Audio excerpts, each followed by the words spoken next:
And now, another episode of Crit Camp Gaming.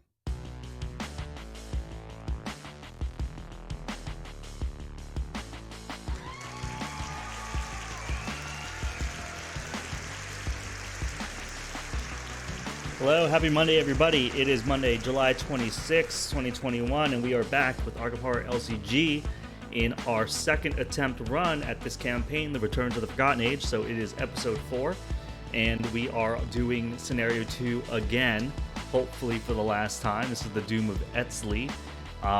And I gotta tell you, everyone, this campaign run is going much better than the first. So we did learn a few lessons. We retooled our decks. We had a much better job in the jungle, or it felt much better in the jungle. And it was my first mission in which I had previous knowledge going into it, and it played completely different for me, and it was very, very exciting. So the unfortunate part about this mission was that I don't remember it as well as the first one. The first one I was really remembering because we were getting so hammered. This one, I think I was already like half defeated, and so I might have just like pushed it way down into my memory logs and just like let it pass through me. So we will see. We will see how much I remember and how this goes. But I do feel a lot better about our decks this time around. Matt, how do you feel about going into this? I feel similar as far as like trying to remember stuff. I mean, This is only the second time I've done the return to version of this campaign. One time I did it all in like pretty much one day, if I remember right. Maybe it was over a couple days, but it was a couple long days. The last time you and I did it, we had a similar problem in this mission that we had in the first one, where I remember spending all mission trying to evade something. So fingers crossed that doesn't happen again. We really only saw most of the dungeon, most of the level, so to speak, but we didn't get to, I think, even the second act. Yeah, I think we died on Act 1. So as far as the way the story progresses and what the mechanics that happen in this game, like, still haven't seen much of it. But I did remember like unveiling a lot of the map. It was like 1, 2, 3, 4, 5. And then we saw like a 6th location by using torches, but we didn't pull it out. So we saw most. And the bad part about not progressing the game, everyone, but unveiling a lot of locations, is there are really bad cultist and tablet tokens in this one, which are based on locations that are revealed. And so that kind of got us. We got pretty bad luck, I think, last time around. We couldn't get clues. We were bogged down evading things and just trying to survive. It was pretty bad. But before we go more into detail about that, Matt, how was your week? What have you been playing? What are you excited about?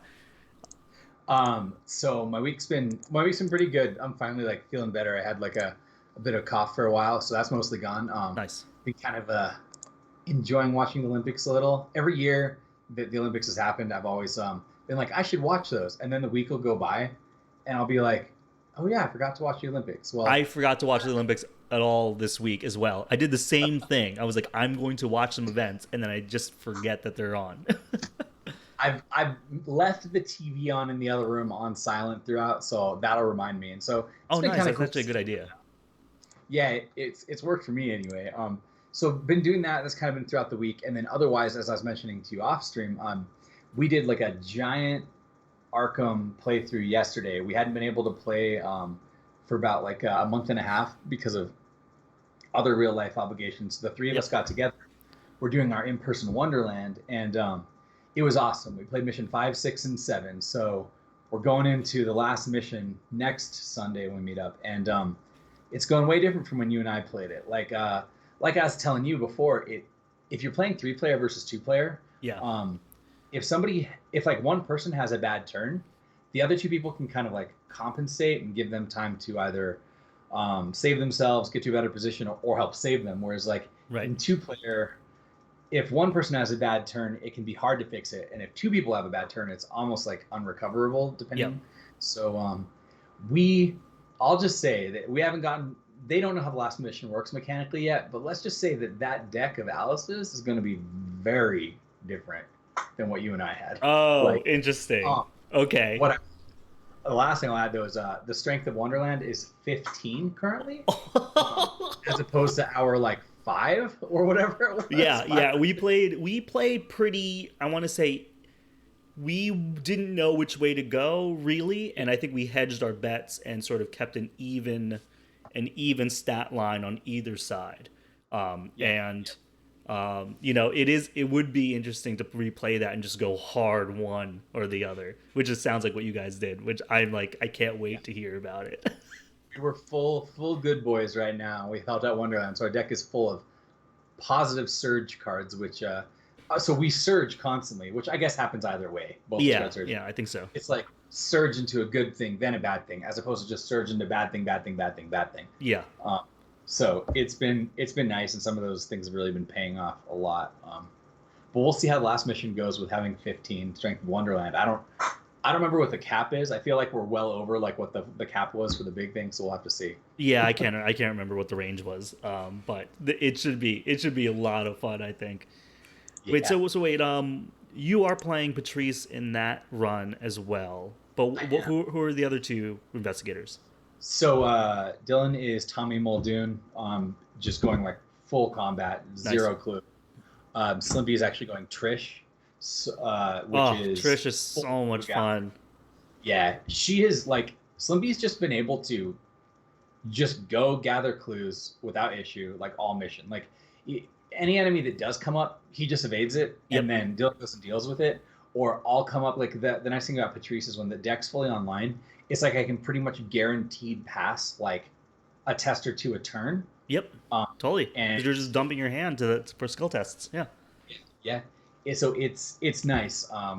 So that has helped. It's just so interesting. I've never paid that much of a difference between 2 versus 3 player as I have currently. Right. Like with us having gone just through Wonderland, playing Patrice in both, it's like really eye opening. But really cool. Yeah, it really does. Like I really do want to get more games in with like 3 or 4 players, and which is why I'm like if one day we can get Slimpy to like, I don't know, I think he was like his work schedule doesn't work out, but like one day if his work schedule works out, that'd be sweet. If Dylan ever wanted to commit to doing some more stuff, I would love to play with him too. I just think because this game it just the campaigns and the missions feel so much different when you just add one investigator, because then everyone can get specialized. You can start doing really cool things with your deck because you don't have to like hedge and be like, okay, I need a little bit of this in here just in case, kind of stuff. So I would love to get more stuff, more games like that in as well. As far as me, my past week, I was telling Matt before we went live, I've been entertaining and hosting my in-laws. So Casey's mother and aunt were in town from Thursday to Sunday, and her aunt had never been to Nashville before. So we had to sort of show her what the craziness is downtown as safely as we can. And, she loved it. But we spent a lot of time just at home, making meals here, just hanging out, catching up, all that good stuff. And it felt really good. And for some odd reason, we binge watched like 10 episodes of like a season of Survivor. Now I've never really watched Survivor, and I got like way into it. I completely understand now. Like that was like one of the original reality shows, and I'm like, oh, I get it. Like this is my first time, like 20 years after the fact. I'm like, oh, this is what Survivor is, huh? And I was like, I get it. I never watched it, man. Like, I mean, I know some very vague things about it, but I'm glad to hear it was worth the watch. No, it was worth the watch. It's definitely entertaining. Like I finally understand like why it is and was so popular. Right? There's a lot of it that I'm still kind of like, this is just BS, dude. Like this is a waste of my time. But there are parts of it where I'm like starting to get invested because like you're just following characters through like their arcs, and you're just kind of like, okay, this I can see this the social devious nature of it is kind of fun. But I ended up doing that. I just want to let everybody know I did back Hero Realms at the $25 level. That $99 level was like really interesting to me, but then I was like, you know what? It's not really a big deal for me to buy expansions as they come out if I'm really playing the game. Yeah. Yeah. I have it on my reminder list. I haven't played it yet because I played in person. Like one of my buddies got it when it come out, the original Kickstarter for the physical version, and and it was fun. And it's like $100 is like a bit spicy to be like, am I gonna play that much? Because it is a cool game. Like yes, no that's how I felt. Like it's just I don't know how much I'm gonna play it. So I was like, and as they release expansions over like the next whatever years, it's like if they end up being like $4, $5 a pop, like it's fine, right? It's okay. And whatever those like unlimited gems are, I'm like, I don't need like aesthetic upgrades, you know. It's okay. I was like I'm just gonna do the $25. I'll see how it goes. But we have to talk about something really quick before we jump in. I know we're talking a lot before we get in this mission, everybody, but I only found out after we got offline last week that you had put in a pre-order for the Steam Deck. Oh, right. Yeah. So I mean, it's because there really isn't much to it, right? Yeah. It's like it sounds like there is because it's like this relatively expensive like system. I think it was what, like $600 for the big one, but they're only asking for a $5 commitment, a $5 buy-in, and I'm like, well, I have no obligation. But I think overall, I really enjoy Steam games. I enjoy playing them on. Dylan gave me his Steam link, so I'll get to play in my living room. I like playing on the controller. My gut feeling is this is something that I'm gonna want and I'm gonna like, but I do have time to decide or not. But it seems like it could be a really good thing. I don't know if this is just because I haven't been able to get my hands on a PS5 yet, so I'm like hedging my bets so that way I don't regret it later. But... Gotcha. Okay. Yeah. But you're right. I guess $5 is not a $5 like sort of deposit that like you still can say no is not even that bad because you're just saying, hey, I'll be in the queue for now. So I guess you're right.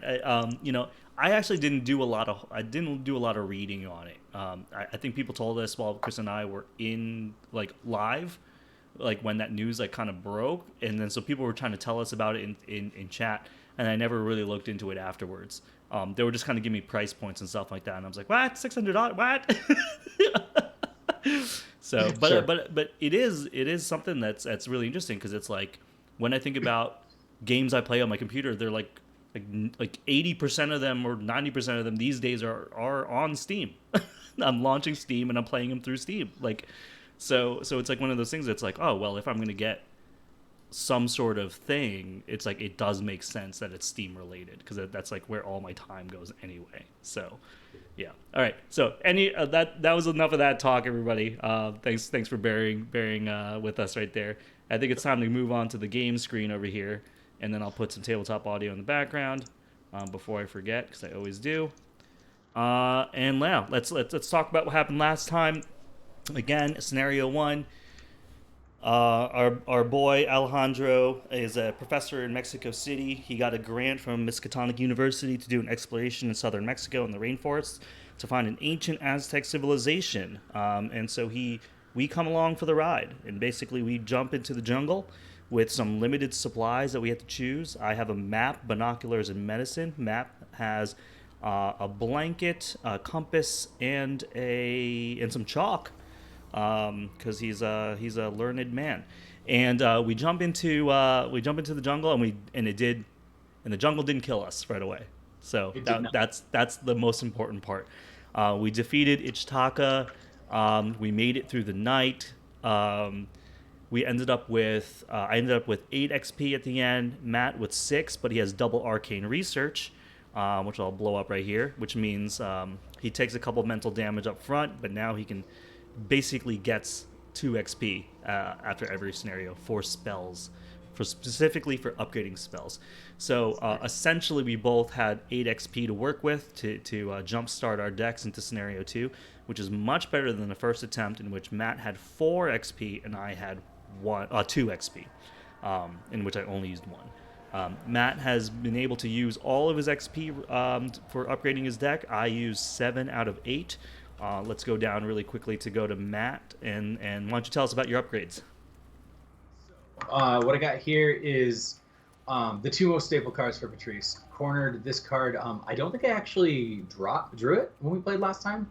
I think I No, was you only able did. to- You did. You had it in your opening hand, and then you end up getting both of them online at some point, and it was so rad. It was so good. Yeah. Yeah, so I mean, this card is just like the bread and butter for Patrice. It means that like pretty much there's no garbage cards in your deck other than your weakness, and so no matter how broke you are, your cards are still all unexpected courages for you. Yep. Phenomenal. So the next set, this is something that I've been trying out. Most people play a card called Mind's Eye with Patrice, which is understandable, which lets you use your mind in place of your other stats to do things. But that card takes up 2 spell slots. This card, what's wild about it, is it's myriad, which means that for all 3 copies of this, you only pay 2 XP total. And these cards all actually share the same spell slot, which is interesting. Yeah. And the way that they work is you can exhaust them once per turn as a fast action to give yourself +2 to any of the other stats. The other effect I actually have never used.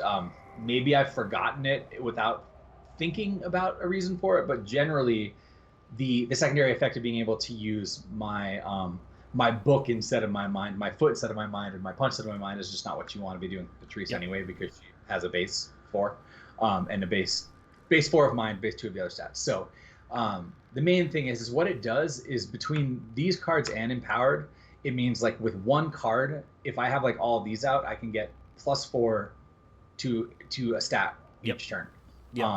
Or if it's 2 different stats, I can get +4 to 2 different stats.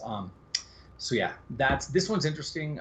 It's one that is kind of up in the air, but I like it. The thing it does do is it costs a lot of money. It's 3 resources a pop. Yeah. And so my deck's price just skyrocketed, which is part of the thing that I've been having trouble trying to negotiate with Patrice, because purple and red don't have a lot of great money options. Yeah. What I did remember that was really helping you last time with your money generation, now that we're talking about it, is you got Madame Lebranche out very quickly. That's true, I did. And I'm actually not running her in my other game. I'm running Granny Orn as well as some... which is also solid, yeah. Yes, she is, but I think actually Madame Lebranche, who's cheaper and provides money, is probably better. Yeah. And of course, Water Protection, I have them both here, but I use my 2 free XP to turn 1 regular one into 1 XP one. Yep. I'll probably do that again at the end of this mission, assuming things don't go horribly wrong. Yeah. But yeah. This is like one of those like staple upgrades for purple. Yeah, it's so good. It's so good. All right, sweet. And over here on my side with Mark Harrigan, I didn't have a whole lot of time, like I was telling Matt earlier, because I had family in town to really think about my deck over the week. But I decided to go with the amazing Stick to the Plan, which is exceptional. And because we got so much XP in the first one, it like gives me the option to take something like this because it's so expensive, but it's just so good. So it's 3 XP times 2 because it's exceptional, so it's 6 XP just to grab this thing. And what helps me do is basically have 3 cards that are supplier tactics, and Mark has a ton of tactic cards as part of his deck building options, to just basically put outside the deck, and I can play them like they're in my hand. And so this does a couple things. One, it gets me my cards that I need whenever I need them, especially if I put one-ofs in here. And number 2, it thins my deck, which lets me draw through my deck a little bit easier. So it's doing double duty here. The thing that gets added to Stick to the Plan that's amazing is this other card called Ever Vigilant, which is a tactic, which lets me one at a time play up to 3 assets from my hand, reducing the resource cost of each by 1. So we're talking about like super action compression here, plus money. So you're talking basically for zero cost of this event and just 1 XP, you get to play 3 assets, which is like getting, so you're saving like 2 actions there, plus the fact that like you're kind of saving 3 money too. So when you're talking about like the best way to get a Guardian online, this is one of the cards that really, really helps. So this will be a card that gets stuck under the plan along with 2 others. And I'm just showing here that Emergency Aid is the card that I'm taking out for Ever Vigilant. So we're talking about Stick to the Plan. I'm throwing Ever Vigilant underneath an emergency cache for some money because I do start this mission with $2. And then Matt, I did want to talk to you a little bit about it. My gut was to throw elusive under this, but I can also throw other things like hiding spot or interrogate or whatever else. This could save you from the notorious snake pit. Yes. Yeah. Which means that maybe we can have you be the one who risks venturing in the snake pit a bit more easily. Because as long as you have $2, even you could even go in there with your last action and still get out. Exactly. So this is what's going to be under the plan right now. The cool thing about Stick to the Plan is you don't have to pick the same 3 cards. You can switch it up before each mission, right? That's how you meant. Yeah, they have to be 3 different cards each time, and you also can change it each mission. Yep. Yes. Yep. So like and this is one of those things. It's like this is the last mission in which I have knowledge about. I mean, again, we don't have all the knowledge about, but this is one of those things that this card gets better for you if you keep replaying a campaign, right? Then you can really tech into a really, really cool solution. So, all right, so let's throw that away. I'm going to put these cards up here, everyone, just to remind me that I have them. I'm also going to need reminders, again, like I did the first time around. I've completely forgot Mark's passive ability in the first campaign because so much stuff was happening. I will try to draw cards every time I got direct damage. Yep. Cool. All right, cool. And I think that is my tabletop sims being a little funky right now. Whoa, okay. 1, 3, 2, 3, 3, 4, 5, 3, 6. Okay, cool. That's all my cards. Oh, and I do have Alejandro in my deck, everybody. Shall we draw our hands before we read the story? Yeah, let's do it. All right. Nice. I'm going to throw my my good card back. And I don't need elusive right now, but I will keep the Cult and the Blade. Yeah, I'm trying to decide if I keep a sword cane or not. I definitely keep this one cornered. I'm gonna get rid of the one in Power Self I found right now because I think I'd rather had a clue card. Yeah, if it was the book one, it would be pretty good. I think I might actually even throw back my. I think I'm gonna keep my Read Besides and throw back my sword cane. Oh, just because you have some. Well, I'll keep. All right, I'll keep sword cane. Drawn 2. Okay. It's just so nice to have it. All right. Cool. Oh, yeah, I love that you got cornered. I'm also very happy that you got Holy Rosary. Ended up being very impactful last game, I think. Yeah. I'm very glad to have the extra soak. I mean, it was almost mandatory with Arcane Research. Yeah. Times 2. All right, cool. Thanks so much for the resub, Evil Ed. I also want to say thank you to Dragon Cat for the resub as well. All right.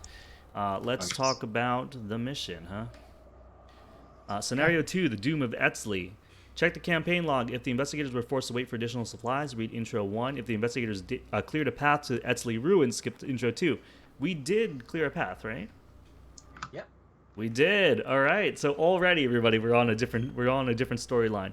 Friday, July 3rd, 1925. We spent most of yesterday moving our camp to the edge of the ruins. With the serpentine creatures still guarding the region, we've decided that a small party will have the best chance of slipping into the main temple unnoticed. I told Maria, the expedition's naturalist, to take one of the trucks and wait beyond the northern edge of the rainforest. Our cartographer, Jose, is guarding the camp until we return. We're on our own, but at least we've cleared an escape route in the event things go sour. And then we do the setup. Right on. Okay. So, again, same thing, guys. Same exploration deck if you saw us before. It's 7 locations, and then we add something from the top of the encounter deck each time we successfully explore. However, we won't have a torch this time, so I guess we should go over the agenda and the act just to remind people of what we're missing out on without a torch. Yeah, and also this is the little map key card for the symbols and how they're placed on the map. And let's do the agenda. Agenda 1A, something stirs. Despite Ishtaka's warnings, you've entered the ruins of the temple in search of ancient knowledge and artifacts. This agenda gets +2 Doom threshold, so we're talking about an 8 Doom threshold. When this agenda advances, you do not remove Doom from each location in play. This is key, everybody. So 8 Doom here. Last time we played this game, we basically only got 3 turns before we moved over. In Act 1A, into the ruins with a 6 clue threshold. After your hellish journey through the jungle, the quiet solitude of the temple Ruin sows paranoia in your mind. Serpent eyes glare at you from the darkness. Every drop of water and fallen pebble causes you to whirl about in search of danger. But the real danger is yet to come. Explore for an action. Draw the top card of the exploration deck. If it is a connecting location, put it into play and move to it. So, standard. Okay. All and right. of course, we are going to start the entryway. The entryway, which is ancient ruins. The sun sets over the temple ruins, bathing the stone in warm light. The sounds of the rainforest are distant by the time you cross underneath the painted entryway. Inside, the halls are plunged into darkness. We're flipping it over. 2 Shroud, 2 Clue. Action, resign, you've escaped for now. Or, action, check your supplies. If you have torches, which we do not in this scenario, or in this campaign, look at the top 2 cards of the exploration deck. Then you can discard a treachery or enemy. But we do not have that, so we cannot use this. We are blind exploring this time around. Yeah. What is your... it looks like you got... I mean, you got a full hand to be able to use Ever-Vigilant on if you want to put out both the gun and the blade. Are you just doing like a... I do. I'm going to have to... Emergency cash from my hand to get 5. Because I start with $2. Yeah. Yeah, because the no rations. 5, 6, 2, 4, 6. Actually, I can do emergency cash to get to 5. Do an action to get $1 to get 6, and then I can put out do Ever Vigilant to get out Colt, Blade, and Dog. Sure. Yeah, if you feel like that's because I don't know what other better things to be digging for, but right now, I mean, you can save the maximum amount and be fully online turn 1. Yeah, that's what I'm gonna do. All right. Emergency cash, get $3. I'm going to get another $1. Now I'm going to play Ever Vigilant. Play 3 assets from your hand, reducing the cost by 1. I'm going to play Enchanted Blade. That's going to be $2. I'm going to play Guard Dog. That's $2. And I'm going to play a Colt, which is $2. This is amazing. Not bad at all. Yeah. People are going to call hacks, but I shuffled my deck. All right, Matt, you're up. It's funny because that just reminded me. One thing I discovered for Patrice, I'm going to consider later, is actually that the robe saves me a lot of money. Oh, robes of night or whatever. Yeah, the robes of endless night. Yeah, that's kind of my way to save some money, too. So I don't know why this just reminded me of it. Well, my turn's going to be a partial setup, but I think I am going to explore once. I'm going to pay 2 for a cornered. Okay. I'm going to pay 2 for a Holy Rosary. Yeah. So that will mean that I end up losing out on some cards, which that's actually the real reason I shouldn't have equipped. I shouldn't have kept those gotcha. 2, but yeah. I didn't know I was going to draw the Holy Rosary. So I'll explore as my third action. All right, let's do it. There's a guaranteed success somewhere. Oh, this is what we're talking about, everybody. This was the snake pit. So I forgot what it was, so I'm going to take some time to get some knowledge here. 1 Shroud, 2 Clues. After you put Snake Pit into play by exploring successfully, but before moving to its spawn, 2 Pit Viper enemies in Snake Pit. Check your supplies. If an investigator location has binoculars, you may choose not to move to Snake Pit. I actually have the binoculars, right? Okay, yeah, so you're kind of safe from that. Okay. That's good. We were afraid that it was the torches that we needed, everybody. Yeah, I could not remember. There's a heart, so another thing I didn't get. Check your supplies. If you have a canteen, you can remove a Doom from any location. That would have been nice. We don't have that one either. Oh, damn. Yeah, you're right. And then Sealed Passage. Okay, so that one does come out. It comes out Okay. right here. And again, I think this is the end game here. Yeah, so this doesn't do anything right now because we have to have the Key of Eztli, which we haven't even heard about. We couldn't buy, so that implies it's probably somewhere in this mission. Okay. All right, and then I did successfully explore, so I'm going to put this in here, put these back in here, shuffle it up. There we go. Great. Oh, and Chris is in chat, everybody. Says, why'd you stack the deck? He's calling hacks on my opening draw and play. And he said snakes. It had to be snakes. Yes, absolutely. All right. So we go to enemy phase, which I think is nothing. And then we're going to upkeep. Oh, right. So my upkeep involves me discarding these 3 cards, getting a buck, and then I need to draw 3. All right. I picked up a stand together, my friend. Nice. Okay. Right. Okay. So that means I actually got my Madame Lebranche as well as a Drawn to the Flame and a Lucky. So I have some good stuff too. So I can get 2 guaranteed clue off of any location at the cost of a encounter card. Maybe if we like meet up, if it's an enemy, you could possibly handle it. But I could go before you. The problem is if I pull out an enemy right away, then I'm kind of like trapped. Let's do bad cards first and then see. So we are at one of 8 on the Doom threshold, and we're gonna do some. Is the encounter deck shuffled? Yeah, it's all good. Okay, cool. All right. Curse of Yig. This is the worst thing for me. I get -1 health, -1 fist, and I'm a serpent. Test mine 2. This test gets +1 difficulty for each vengeance point in victory display, which is 0 right now. If I succeed, discard. So it's an okay time to get it because there's nothing there, and it's just a 2 test. Right, and I can always help you clear it. Yep. Assuming of course I don't draw a Brood of Yig. Yep. Which I did. So, the thing about this actually is, I could evade it for a turn, or you could come down here and fight it, pull it off me, fight it, or just fight it on me, and then I can clear your Curse of Yig, whether you kill it or not, and then move on. Yeah, I was like, let me be helpful and come down, engage it, and fight it. Okay. What is the health on this one? Just fight it on me, dude. Fight it on me so that you can kill it in one turn. Okay. Like, if you miss with the first swing, then maybe we'll consider having you take it. Okay. All right, here we go. So first action, I'm moving down to this location. Now I have nothing to pitch to you because all I did was draw all of my impromptu barrier, winging it, and improvised. Sweet. So I'm a 4 fist because of the stupid Curse of Yig. And I'm -1 health, actually. So there you go. Okay, so is that then? I guess that does make it a little more risky. Right, but do you want me to just, I could also, practice makes perfect on this too. Yeah, if you found a vicious blow, that would actually potentially help. It's still, what would your odds be? You're up to. Oh yeah, and you also have Sophie. And I have Sophie, dude. I have plenty of options here.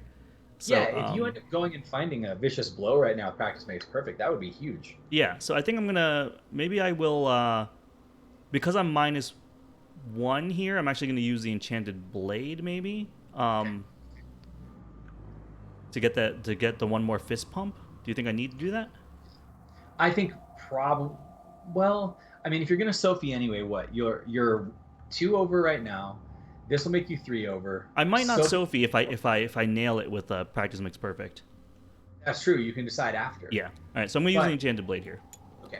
So I'm gonna power the blade. So I'm at a 5 to a 2. I'm gonna spend buck to play practice makes perfect. I'm gonna look at the top 9 cards of my deck for a practice skill. I'm gonna put this here for now. I'm gonna look at 9. We get a vicious blow right here. Okay. That would make you a 6 against a 2. So you're up 4 right now without using Sophie. I'm up. Was it 4? Yeah, I believe so. Because that puts you at. There's no Doom on my location. There's only 2 locations in play. I think we're okay here. Because you get 2 from the blade, which puts you at 7. 8 from vicious blow. -1 puts you back to 7. So you actually have 5. I'm actually up 5. This is perfect. Yeah. I'm okay. Okay. Here we go. That's a skull. That's -2, so I succeed and do 3 damage. That's great. And the best part is... And I get to put Vicious Blow into my hand. So good. Just so right, good. after this test ends, if it was successful, add that skill to your hand instead of discarding it. Love it. That's awesome. And you still have 1 action left, right? Yeah, which I think I'm going to play Stand Together and give us both $2. That's so great. Thank you. Cool. All right. Well, here then is what I think I'm going to do. I'm going to spend 2 on Madame Labranche. Mm-hmm. I think right now, to be safe... Okay. I can either clear your Curse of Yig right now, because we know I can almost certainly do it, and I have plenty of stuff to pitch to this. Yep. Or I can move on, and then draw into the flame at wherever I go. It's a bit risky, but it accelerates us. But it is a bit more risky. You feeling you want me to take the risk, or you want to take the more safe path, which involves me clearing the Curse of Yig? No, I think you can move forward. I think right now, because there's no vengeance in the display, I think we're okay. Yeah. Then that's what I'll do. I'll explore from the sealed passage. Okay. First card I flip is the star. Does star connect? It Star does connect. That's a successful exploration. So I'll put a new card into the encounter deck. Yep. Shuffle it up. Grand Chamber, Ancient Ruins, 2 Shroud, 2 Clue, Vengeance 1.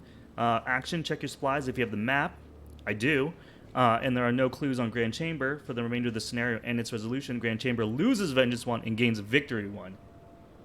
That's pretty Yes, sick. baby. Yes. Do I want to draw into the Flameless? I mean, I guess. So under normal circumstances, I wouldn't. But I don't have any other clue gather, and I'm here right now. I think You're going to lose it if you don't use it, right? Yeah, exactly. So it's just this is a 2 Shroud location, but so I could do it without. But I think I'm going to do it. So first, let me play Draw into the Flame. I don't take the clues off yet. Play Draw into the Flame, and I rip an encounter card. Ill Omen.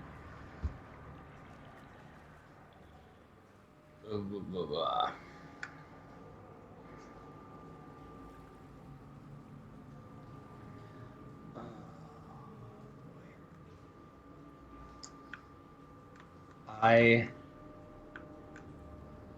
will take. I'll put a Doom on my location and take a horror onto Madeline Branch.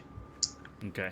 Not a great thing to find right away. I mean, Yeah. I guess we are gonna draw it anyway.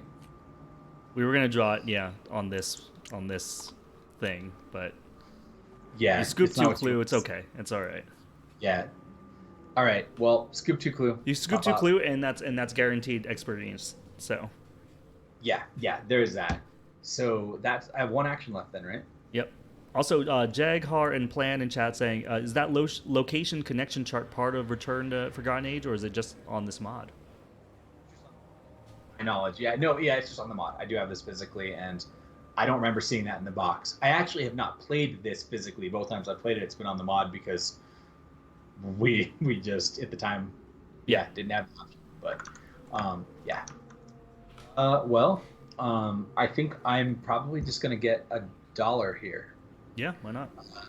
I have nothing else to really play, but now I have Whinging It and Improvised Weapon, my discard pile. Nice, you have the trio here. Yeah, I can do some good stuff potentially.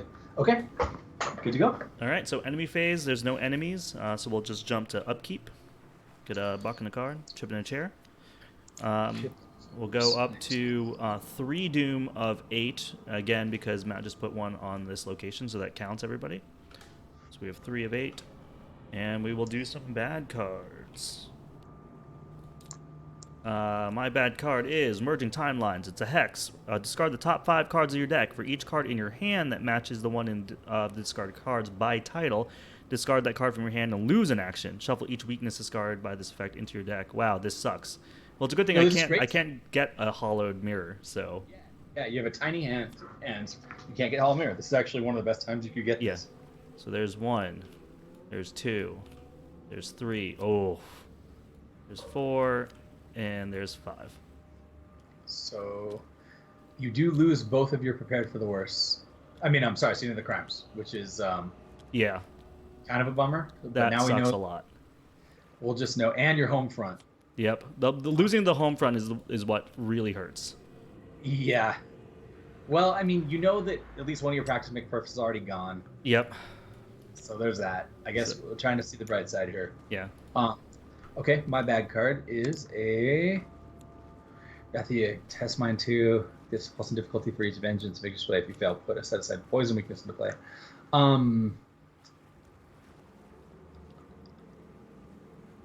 Do I want to take this test? So I'm a passive 5 right now. Basically, I just have to decide if I want to spend $1 to not even risk getting poisoned. Right. Which is pretty big. I think I am going to Ward of Protection this because I can't use it on you anyway. It's in my hand right now. Okay. So I'm going to take a horror on my Holy Rosary. Getting poisoned is so bad in the long term. Yeah. That even if the test isn't too bad, I would rather just not. Yeah. No. Yeah. Being poisoned sucks. But yeah, I'm. They're talking about how rough that card was I picked up. Discarding 5 cards sucks, everybody. It just does. It does. That's so bad. Okay, but I mean, the thing is it didn't slow down our momentum at least. Yep. Like, it potentially affected the future. So, yeah. Again, we're in a position here where we do now have 2 bad cards in the encounter deck. Right. I know you want to come over to this location to map it, I assume. I think we might want to stay together. So, if you come to me, I can do the thing where I clear your curse. Yeah. You like could risk it. I can come over. I could map it, and I could play like Hollowed Mirror or something. Sure. Or explore, which is risky, but not terribly risky. No, because if I explore, then you'll have to follow me to get rid of my curse. Yeah, but I'm gonna have to follow you anyway because I need to go find more clue. Right. Okay. Yeah, I can do an explore. And if you fail the explore, I can always clear your curse, then go back here and just grab this. Sure. Okay. Yeah, let's do that. All right. So first turn, I'll move to your location, and then second action, I'm going to explore. Is this all shuffled up? Look, if you're not feeling that risk and you just want to map and do something else, like play the mirror, just do it, and I'll just go get this clue this turn. I'm fine with that if you don't want to risk it. I mean, I don't mind the risk right now because I think it's only two of 7 cards that are in here that are bad, right? Okay, sure. You know, actually, I'm sorry, but like I will explore as my last action. I do want to map as my second action, so I'm mapping this before I move from it because I'm never going to come back here. And now with my last action, I will explore, and I'm looking for everybody. I'm looking for the plus sign. I got a triangle, which is Tomb of the Ancients. If you have a rope, you get to move fast from here. We don't have a rope this time. Snake Pit. It is not connected to Star. I'm only looking for plus, unfortunately. Square, not connected. Okay, so I got discard the top 5 cards of my deck again. Damn. Okay. Well, I think you've already lost some of the worst stuff you could lose. Yeah. Okay, so that weakness gets thrown back in my deck.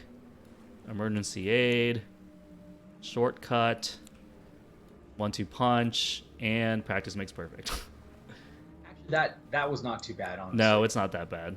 That wasn't as bad as the first one. But my weakness gets shuffled back in my deck, right? Yes. Okay. And in some ways, actually, that was probably more efficient. For me, and I'll show you why. Because now there's only 1 treachery in the deck for you for exploration. There's 1 treachery in the deck. Plus, this way I can clear your thing, play Ward of Ra, and play Rite of Seeking. Yeah, I can't believe I got hit with 2 of those things back to back. No, it's not. It's not a great feeling. I have like 14 cards left on my deck. All right. I'm going to action 1, attempt to clear Curse of Yig. All right. I have a base of 5, and I'm going to pitch this Drawn to the Flamed here to go to 6/7. So 7 against 2. I am up 5. Tablet.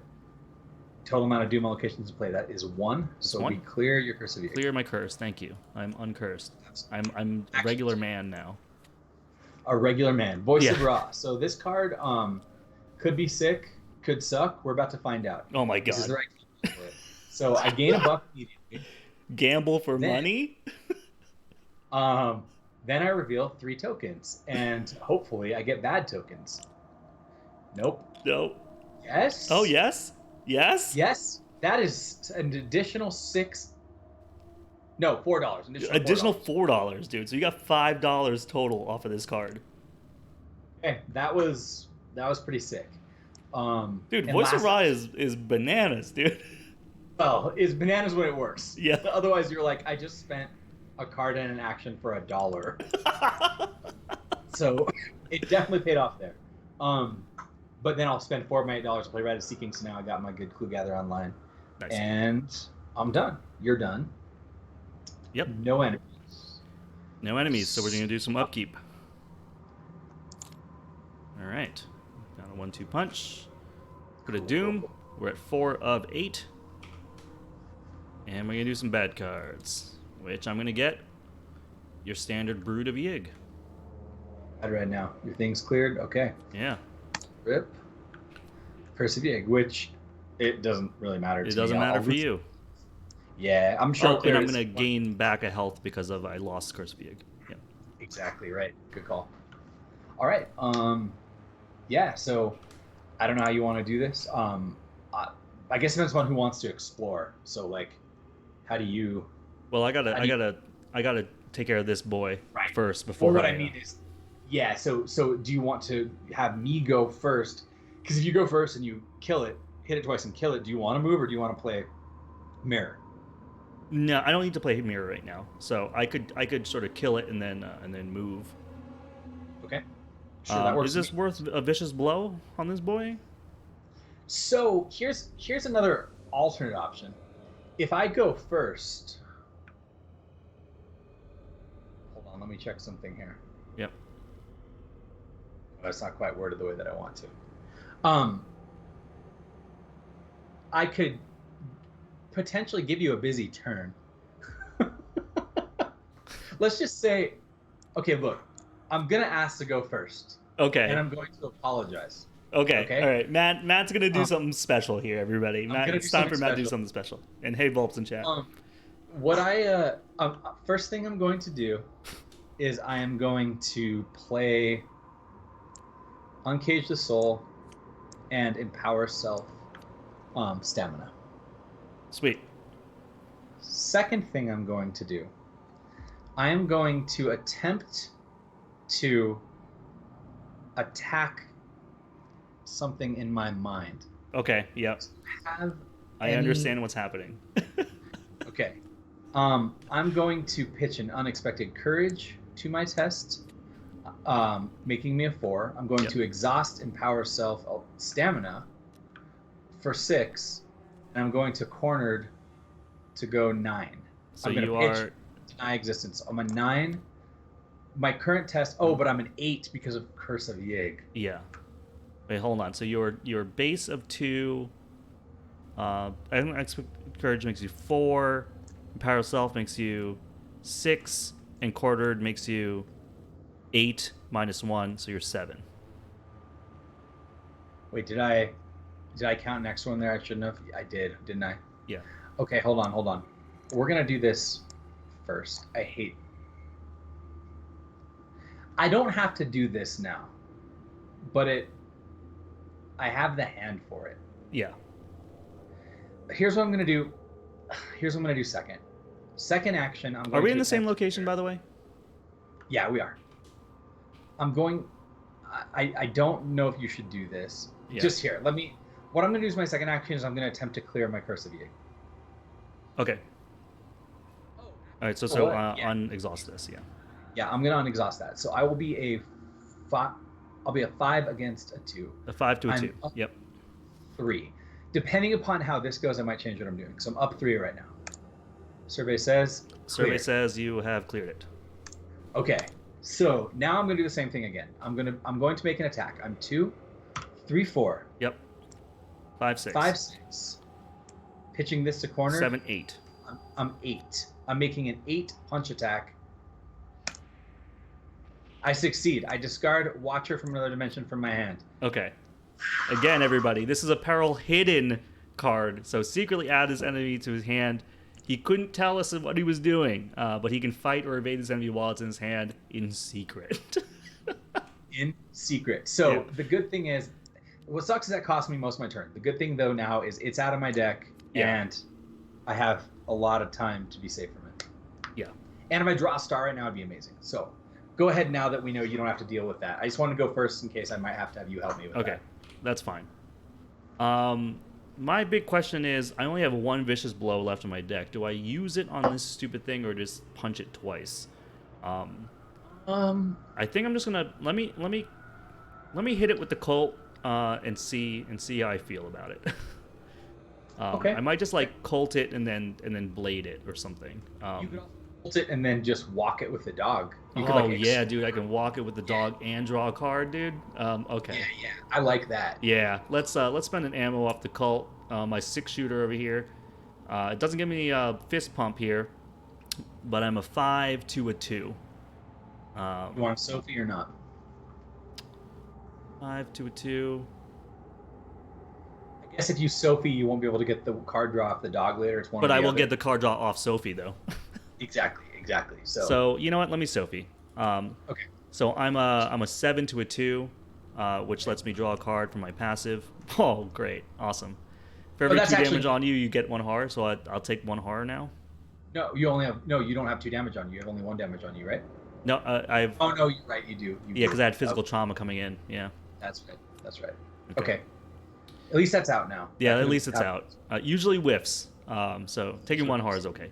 All right, so I am a 5. What was it? 5, 6, 7. 7 to a 2. 5. Minus 2. Nice. All right, so I do 2 damage on him. Now I'm going to explore, right? Yep. When I explore, I'm gonna take. Oh, I'm gonna take 1 and 1 though, right? Yeah. So, at this point now, if you want to just shoot it again instead of explore, I don't know. It's up to you, man. It's time, but it's also. Yeah, but now because I took the horror there, kind of sucks. Yeah. Well, okay. So what you could do instead of exploring is you could just play Hallowed Mirror, which will provoke an attack of opportunity. It would let him die to that, and you take a horror, but then you'd have the mirror on to heal yourself, or just shoot him. Like I'm just gonna, I'm not gonna shoot him. I'm going to whack him with the blade unpowered, so I can get a fist pump on it. So I'm a 6 to a 2. I like that. That. I forgot that it just passively gives you 1. All right, the star. +1 for each damage on Mark Harrigan, so I got +2 on that, and I really kill him. Okay, nice. Okay, not bad. All right, so that was my second action. This guy's dead. Third action, do I explore, or do I just play the Hollowed Mirror? There's only 1 connecting location and 1 bad card in the deck. It's pretty good odds to explore right now. It is. It's weird because there's only 1 connecting location and 1 bad card, so technically you're going to keep flipping until you hit one or the other, so it's about 50-50. You know? Yeah, you're right. Which is not bad. It's not bad. I think we have to do it anyway. I don't want to, get slowed down. We already have a Doom on here, so we lost the turn. Though it's we don't have any actions left to deal with what you could have come out, but I do think that we need to move, so. Yeah. Oh. Here we go. We are looking for... What are we looking for, everybody? We're looking for the plus sign. With my last action, explore. Snake Pit. Ancient Hall. Heart. Alright, I got the Tyndalos. Okay. This is gonna be bad. Hold on. Alright. What happened to me right now? Alert Retaliate is a 4/3/4. After Tyndalos attacks you, shuffle a non-story asset you control into your deck, moving all damage and horror from that asset to your investigator. Discard it. It's not as bad as it seems. You've used a charge off of Enchanted Blade. Yeah, I can throw the Enchanted Blade back in my deck. You could always you could elusive and leave it on me. But I don't know if that's really what we want. I'm okay with that. I could sacrifice Madame Lebranche if need be, but oh no, I'd have to shuffle. I'd have to put that damage on myself. Yeah, no, I mean, this is. I don't have any more actions anyway. That was my last action. So, is fast. Yeah. Wait, what was fast? You could elusive your way out of here, but disengaging doesn't exhaust them. Yeah. It would leave it on me. So. No, let's not. Yeah, it'll just happen. Okay. Yeah. Okay. All right. Well then, I guess enemy phase and it happens, which. Yeah, I think it's gonna snack on me, and I'm gonna throw the Enchanted Blade back in. Okay. Because if I put it on my dog, it'll still come back on me. Right. All right. And so the blade goes back in my deck, right? Shuffling. Hold on. Your dog wouldn't come back on you, because the dog would die, meaning that it would no longer be there to put it back onto you. If the dog was still alive, it would go onto you. But because your dog only has 1 horror, I believe this would kill it, making it so that the damage and horror don't go back onto you if that changes. But I would still shuffle the blade back in though, right? Not the. Oh, right. Right, because the dog would be gone then. I'm sorry, you're right. Yeah, because then I'm losing 2 assets, and it's just Yeah, like. that's fine. Okay. So I'm gonna take the damage and the horror. I'm gonna shuffle the Enchanted Blade back into my deck, and then because I did that, this thing gets discarded. Right? Yeah. Okay. That's rough. I mean, the deck is safe. And because I took a damage during the enemy phase, I can draw a card, right? Oh yeah, absolutely. Okay, sweet. Good call. Hey, that's not bad. Hey, that's not bad at all, right? You have the guard dog out already. All right, now we're gonna do upkeep, right? Yep. All right. And then we're gonna go to 5 of 8 on the Dooms, and we're gonna do some bad cards. And I'm gonna get me a Vengeful Serpent 2/2/2 Hunter. After you draw a Vengeful Spirit, draw each Vengeful Serpent in the victory display as well. What? So yeah, these things are funny. So when you kill them, because they're Vengeance 0, they go to the victory display. But then later, if more of them come out, they swarm keep coming back in force. Yeah, they're actually pretty good. That was added in the return to box. I forgot about. Holy those. crap! And they're hunters, so like you can't just evade them and leave them. Right. Deep Dark. No more than one clue may be discovered from each location by each investigator each round. This goes away at the end of the turn. That's kind of annoying right now. Yeah. Crap. But we can just do some explorations this turn, I guess. Okay. Well, I mean, this seems like a good turn for you to get your healing online. Then maybe. I was like, this is a great turn for me to interrogate this boy. Do we have? Oh wait, no, it's not. Damn it. Okay, hold on. If I go first, your location and one clue from any other location. So if you were to, you'd have to take a hit from them, which that's probably not worth it. No, it's not. Okay. Do you want to just fight him and then if for some reason you fail terribly, I can kill him? Yeah, I'm gonna shoot him with the Colt. Yeah. Okay. All right. First action, shoot him with the Colt. Another bullet. I am a 5 to a 2. Do I Sophie? 5 to 2, up 3. That's hard to say. I mean, because you could always try twice. He doesn't have retaliate, right? Yeah. I could give you a punch. Oh, yeah. If you give me 1 punch, then I'm a 6 to a 2, and that feels good against the skull. Yeah, sure. I'll give you a punch. All right, here we go. 6 to 2. -2. Nice. All right. Bye-bye. This goes to the victory display. Let's move him up. That was action number 1. Action number 2. Do you want me to explore, or do you want me to just get online with things? I definitely think you should play Hallowed Mirror. Like exploring, I'm gonna explore either way. I don't know other than that, but like playing Hallowed Mirror right now for you is just like you're down. I'm getting low. All right, so here we go. I like that. Hallowed Mirror comes out. I'm going to put 1 Soothing Melody in my hand, 2 Soothing Melodies in my deck, shuffled. Yeah. And then I can actually heal here. Okay. Because if you do explore now, then that means that you'll be set up to like interrogate next turn if an enemy shows up. Ooh. Yeah, we're looking for the old cross again, right? Yeah, and there's no more bad cards in the deck here. This needs to go back, but like you know you'll find it. Let's do it. Explore. Yeah, it should be safe unless plus is bad, which I don't think we've seen plus yet, right? No, we haven't actually. There it is. Throne room. Wait, did you map this? Yeah, I mapped that. Okay. So the first thing I did when I got there. Yeah. Okay, I'm gonna put like a big horror token on it to remind us because I didn't remember that. Yeah, it's been mapped. So we're gonna put the throne room into play right here.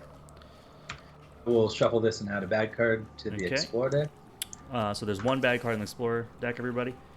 Throne Room, Ancient Ruins, 5 Shroud, 2 Clue. While Throne Room has Doom on it, is considered to be in the victory display for purposes of counting Vengeance. Action: if there are no clues or Doom on Throne Room, record Mysterious Scepter in your supplies, group limit once per game. So I do want to, if you can come here and grab the clues and then record the Scepter, that'd be awesome. So unfortunately, I cannot get both clues because of Deep Dark. So otherwise, I would absolutely do it. I could come get one of them. Yes. But or I can just go for it next turn. Like I'll come down there no matter what. But Yeah. I don't know if it's actually worth me trying this turn. I see what you're saying. Yeah. Yeah. I mean, if you have other stuff to do, you're right. You can do that. If you have assets you want to play or something. I think I'm gonna move. I'm gonna fast action play Sign Magic. And then you have additional arcane spot. Okay, cool. Yeah, trading a hand for an arcane. I think I might explore right now because of the fact it's somewhat risky. But you're also now connected to 3 different locations, though. Right, one of which is the snake pit. Yeah. But if I go into the snake pit, maybe I just go into the snake pit and get poisoned. I mean, that's up to you. That's crazy. So there is how many? So there's 5. There's one bad card in this exploration deck, plus the snake pit. So like two bad ones. Yeah, well, I don't mind just getting a bad card out of here too, because I have plenty of access left. So the only thing I don't really want to hit the snake pit. Yeah. Oh wait, no, I can. You're with me and you have the binoculars. Yes. If we find the snake pit, I can choose not to go in there. Does that count for you as well? Yeah. It said as long as an investigator at your location has it. Oh, so dude, then explore away. Yeah. Let's do it. All right. So, action number 2 is explore. Snake pit. After you put it into play, so it does come into play. Yep. Down here. Down there. Yep. It says, by exploring successfully before moving to it, spawn 2 pit vipers there. Okay. Check your supplies. If an investigator at your location has binoculars, that's me, you may choose not to move to snake pit. Otherwise, you move to it. You're right. I am going to choose to not move to snake pit, but I will put another bad card in the deck. Okay. So the other question is, do I explore again and try to clear up the deck some more? I mean, I have a deny existence in my hand. Oh, then go for it. It does seem like it's potentially okay timing. Yeah. I think I just get the move on, man. This is somewhat risky, but I'm doing it. Yeah, we're looking for heart or triangle. The last turn, we're 2 turns in a row now. We're last turn explore. I know. Last person, last action explore. It's terrible. Should I not do it? I should do it. I have deny existence, right? Yeah. I should do it. Because you're gonna lose the deny existence. Exactly, entombed. Okay, that kind of sucks, but with us being here together, actually, you want to be together with this card. Yeah. Because you can both test it and lower its value together. So if I did 2 tests on it, you did 2 tests on it, your second test would be a 0 against 0 skill. Right. So, yeah. Okay, so that's fine. That's out of the deck at least. I'm totally cool with that. Yeah. I put it in my threat area, and the deny existence didn't matter. All right. Done. Right? Enemy phase. Enemy phase, snakes do nothing. They do nothing. They're not hunters. Okay.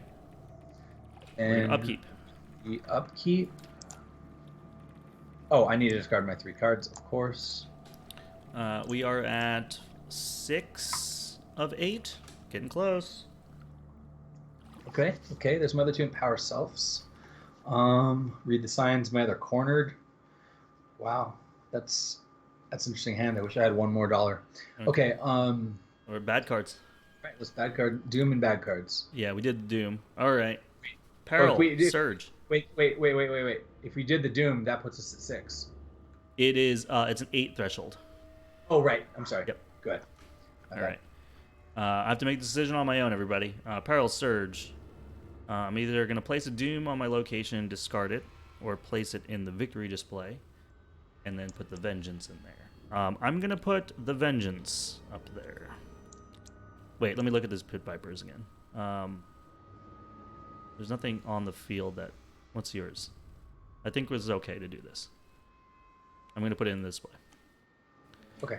You're up. I approve of it. I think that's a good call. Yep. It does also surge though, unfortunately. Oh, that's right.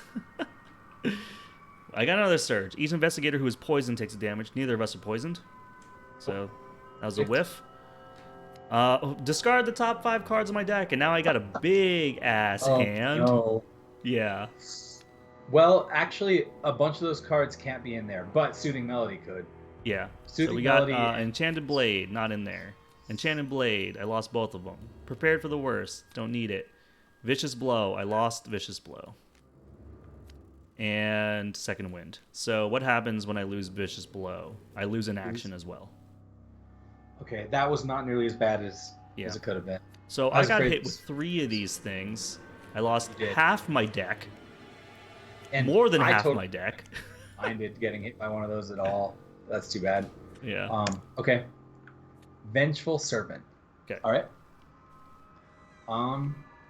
Okay. You take the one that's in the display as well. Yeah. All right, sweet, dude. Well, we're entombed here anyway. Yeah, so and you can't disengage from them. No.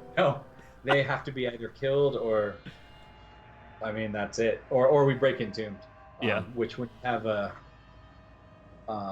2 actions makes it a little harder. So, do you want to just try to like? Oh, and then Deep Dark over here gets discarded now, right?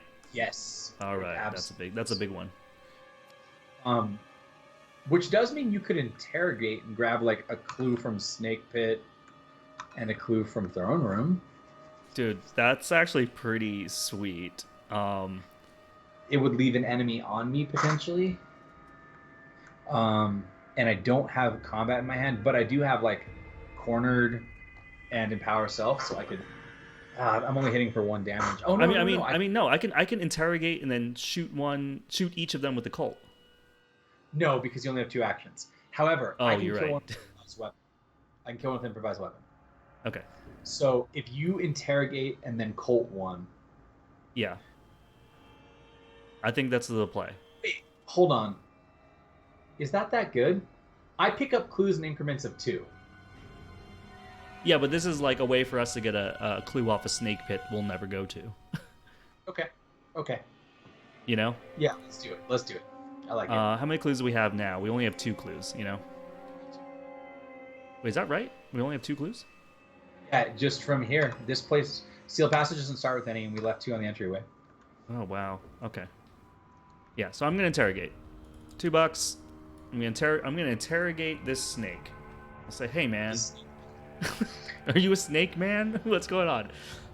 Choose a humanoid creature at your location. Test Fist 3. This test gets X difficulty, where X is the chosen enemy's damage value, which is what? Another +1. So it's test 4. Fist 4. If you succeed, discover a clue at your location and a clue at any other location. So, I'm a Fist 4. I'm a 5 to a 4 right now. I don't know, man. Honestly, if I just... Well, okay. I'm going to have to get the clue off here, too. Because if we want to get this key to the throne room, I'm going to have to do it, too. So I am going to let you know that the clue you get off here is going to be wasted. The one off of Snake Pit won't be. But the clue you get off here should be wasted. Wait, so if the clue I'm going to get here is going to be wasted, then I'm just going to shoot both of these guys with the Colt then? Yeah.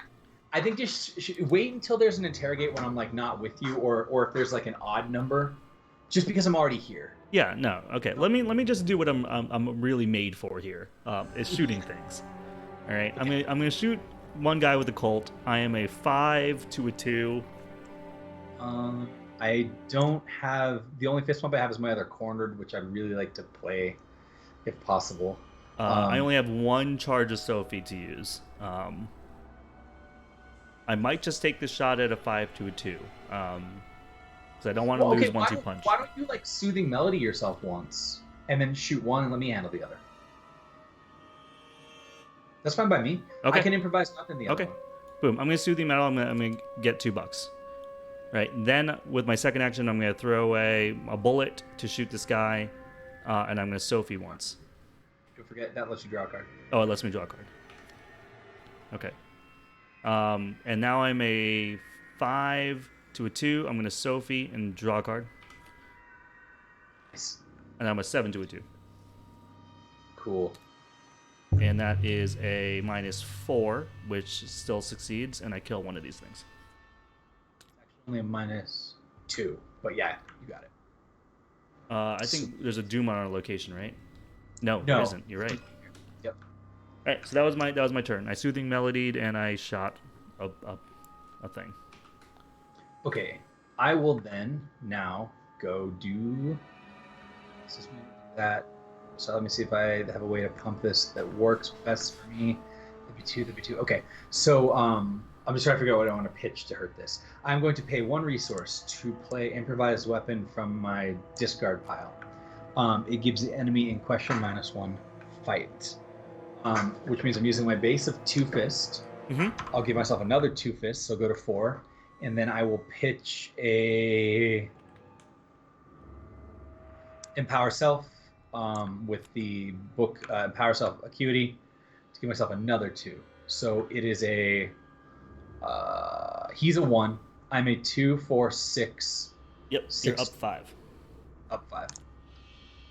All right. Okay. It does 2 damage because I played improvised weapon from my discard pile. Sweet, love it. And then it gets shuffled into your thing, or no? Yep.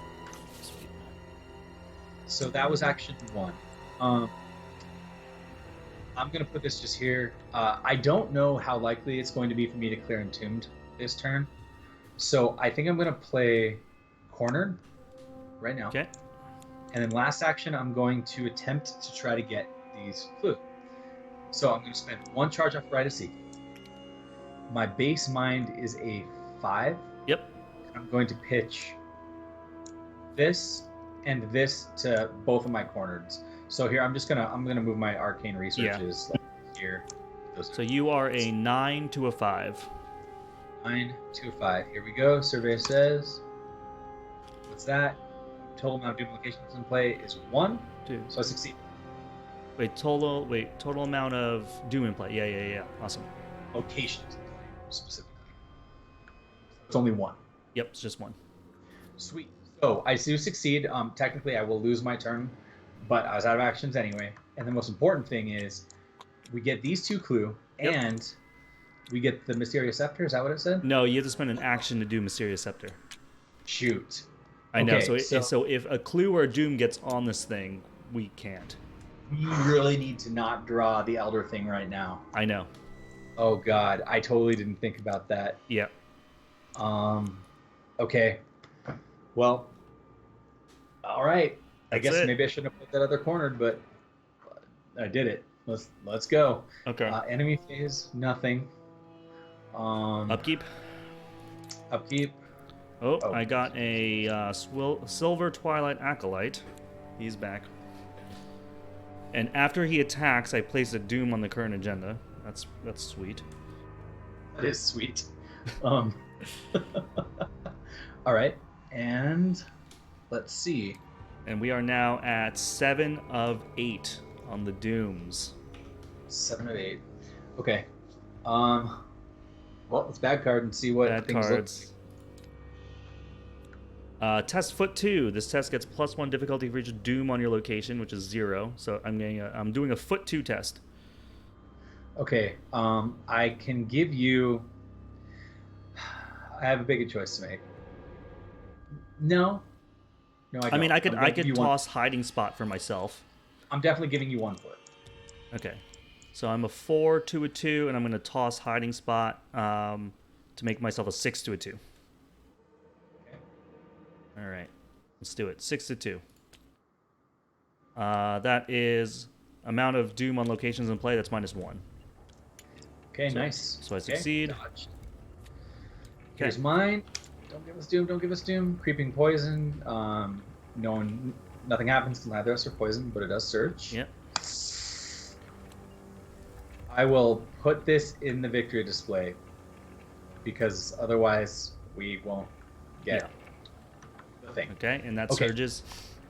That surges too. No. Serpent from me off. Okay, we're going. okay. We're okay. God, this Entombed is real annoying. Yep. But I have a giant. I have some so giant this stuff. is now going to get Retaliate and Hunter, by the way, because there's 2 points in the victory display.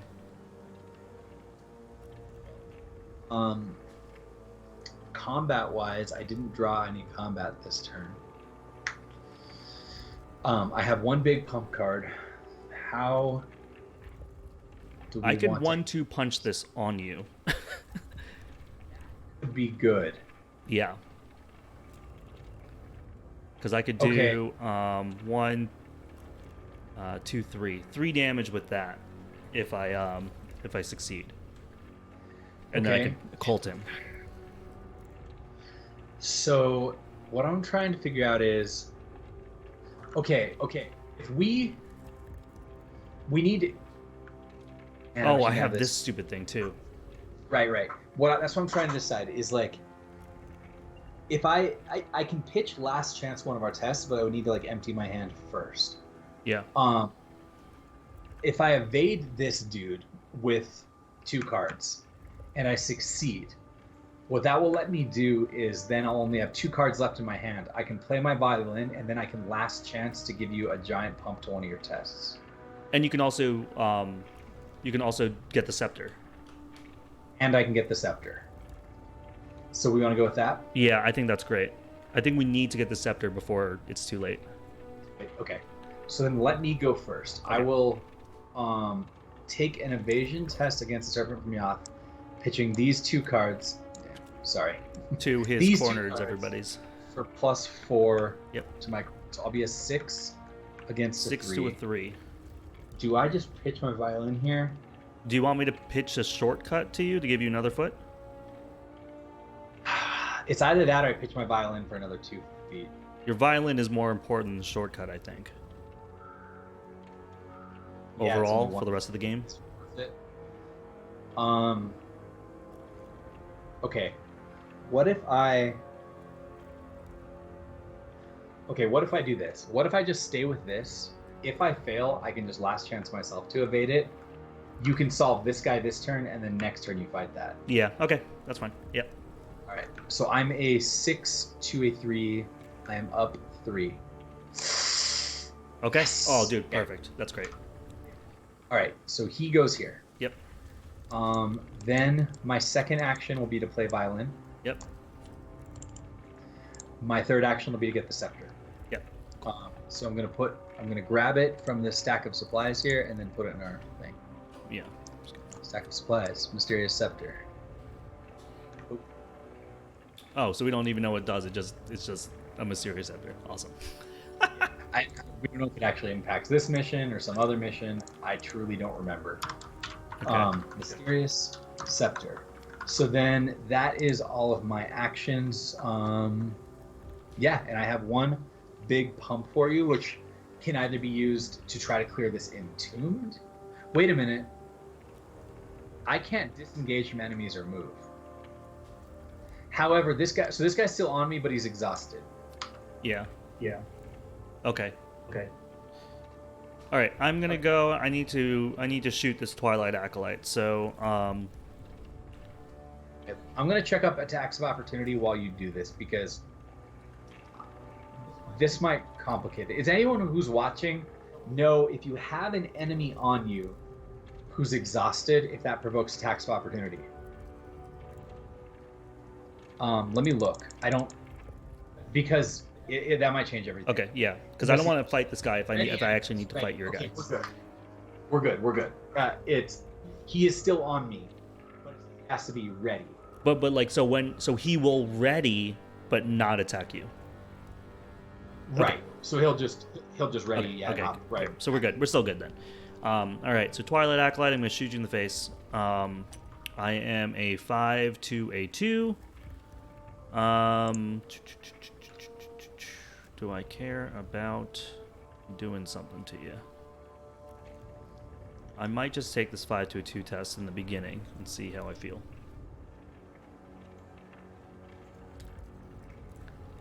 Success. Do 2 damage. 2 damage. So this is one of those situations where the guard dog, if you do something else, like for example, you could actually, I guess you can't engage this enemy because he cannot disengage. No, but I can 1-2 punch it from there, which would do an active opportunity. Oh wait, no, that wouldn't be an active opportunity. No. You could try to clear entombed. Oh, that's interesting. Yeah, you want to just try to clear it? Do you want me to give you last chance for this, or do you want me to give it to you for No, give me hit last on chance for this, right? Because you're gonna lose it this turn, right? Yeah, it'd be either give it to you for this or give it to you for an attack on the snake. Oh, I see. So I'll give it to you. I mean, I do need this to be Yeah, done. I think we I'm need to get stuck. this done. So you're giving that to me, so that gives me I'm a 10 to a 4 on this test. Do it for, and when you do this, oh, this is going to put a Doom on the agenda. Wait, we can't do this. We can't do this. Just kidding. We can't do this. Sorry, Yeah. back up. Yeah. Wait, yeah, you just need. Yeah, to no, control I have to this shoot it. So thing. You might actually want to. Well, I don't know if you don't need to pump. Well, the thing about this is if you don't do this, then he is going to go and get an attack of opportunity. yeah, okay. But you have 2 attempts at it. So I don't know. Yeah. So I'm gonna shoot him here. I am a 5 to a 2. I am going to pump him by throwing Alejandro Vela. Sure, if you're planning on using your dog instead. Going up 4. I mean, right now you dodge the skulls. Mm-hmm. You dodge all of the bad tokens other than the Elder thing, which can't be dodged. Yep. Yeah, I'm gonna toss Alejandro here. Okay. Score 6 to 2. Dodged. There you go. That's a -1. That's so big. Okay, so that thing's dead. So this So last action. If I gave you this, you'd be a 10 to a 4. You'd be up 6. yeah, let's do it to clear the Entombed. Yeah, I think that's probably better than killing the serpent right now. Okay. I don't know. It's your call, man. I mean,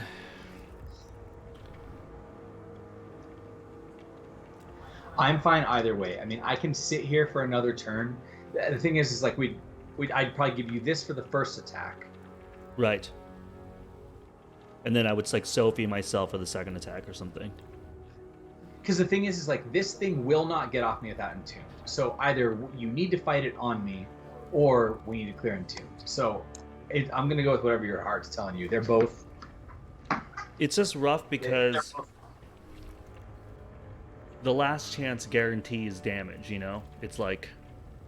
And he has like 5 health. It's going to take multiple turns to kill this thing. Yeah. So I'm just... That's what I'm sort of thinking about. I'm like, ugh. Okay. Then maybe just do the first attack without me helping you pump. So that way if you do hit me, it's for only 1 damage. And then the second attack, I can do a big pump for you. Okay. Or is that something like that? Yeah, let's do that. Okay. All right, so I'm going to pay $2. I'm going to play 1-2 punch. So I'm a 6 to a 3 on the first attack. I think I'm going to... Do I Sophie this? What will this put on him? This will put on a total of 3 damage, leaving him with 2 left if you succeed. Yeah. So maybe... Yeah, I think it might be worth it, but I'm getting low. You will draw a card, but yeah, it's hard, man. Your choice. Yeah, I'm gonna take it, and I'll draw a card. Soothing Melody, perfect. Oh yeah. Okay, so 3 cards left in your deck. Yeah, with your Soothing Melodies. Yeah, you know. I didn't realize how low your deck was. oh yeah, I forgot how low my deck is. Yeah. And 2 Oh of yeah, those there's like a Soothing second wind in there too. Okay, so. Yeah. This is totally fine. Okay. All right, So so I'm an 8 to a 3 on the first attack. Okay. Which is a 0, so I do 1 damage on him. 1 damage. That was successful. Now I can fight him again, and now I'm a 7, 8, 9, 10, 11, 12. 12 to 3, and I'll do 2 damage. Oh, I forgot you had to succeed on the first one. Yeah, we definitely wanted you to pump that. Yep. I totally forgot that part of it. So do Okay, another so 2 that's damage to him, and that was my last action. Okay. Gotcha. That makes much more sense. Okay. All right. So enemy phase. This guy readies up on me. But nothing else happens, right? Cool. We don't have dynamite, Jeg. We just I don't think either of us are running it right now. No, we're not running dynamite. Yeah. It would be really good against those serpent men, which right now we're gonna draw one of them. I'm gonna be so mad. All right, so let's do upkeep. Upkeep. All right, sweet. And then I think this is it, right? It is 8 Doom. Yeah. And that Doom does not get removed from that. So let's reset this Doom. We only lost 1 Doom from locations. Dude, this is so much better. Way better than last. Agenda 1B, the ruins awaken. Just then, a sound thrums in the walls of the temple, a dull humming similar to that of a generator. Grooves in the walls and the ceiling flicker and start to glow. It is as though the temple is alive and it senses your presence. The strange statues and carvings you've seen, coupled with the dim glow and the power coursing through the walls, makes it clear that this temple isn't Aztec in origin. In fact, it appears to be from an even older, more ancient civilization altogether.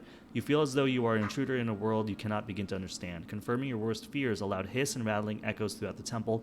Whatever you just woke up, it's not happy to see you. Spawn the set aside Harbinger of Velusia location with the most doom.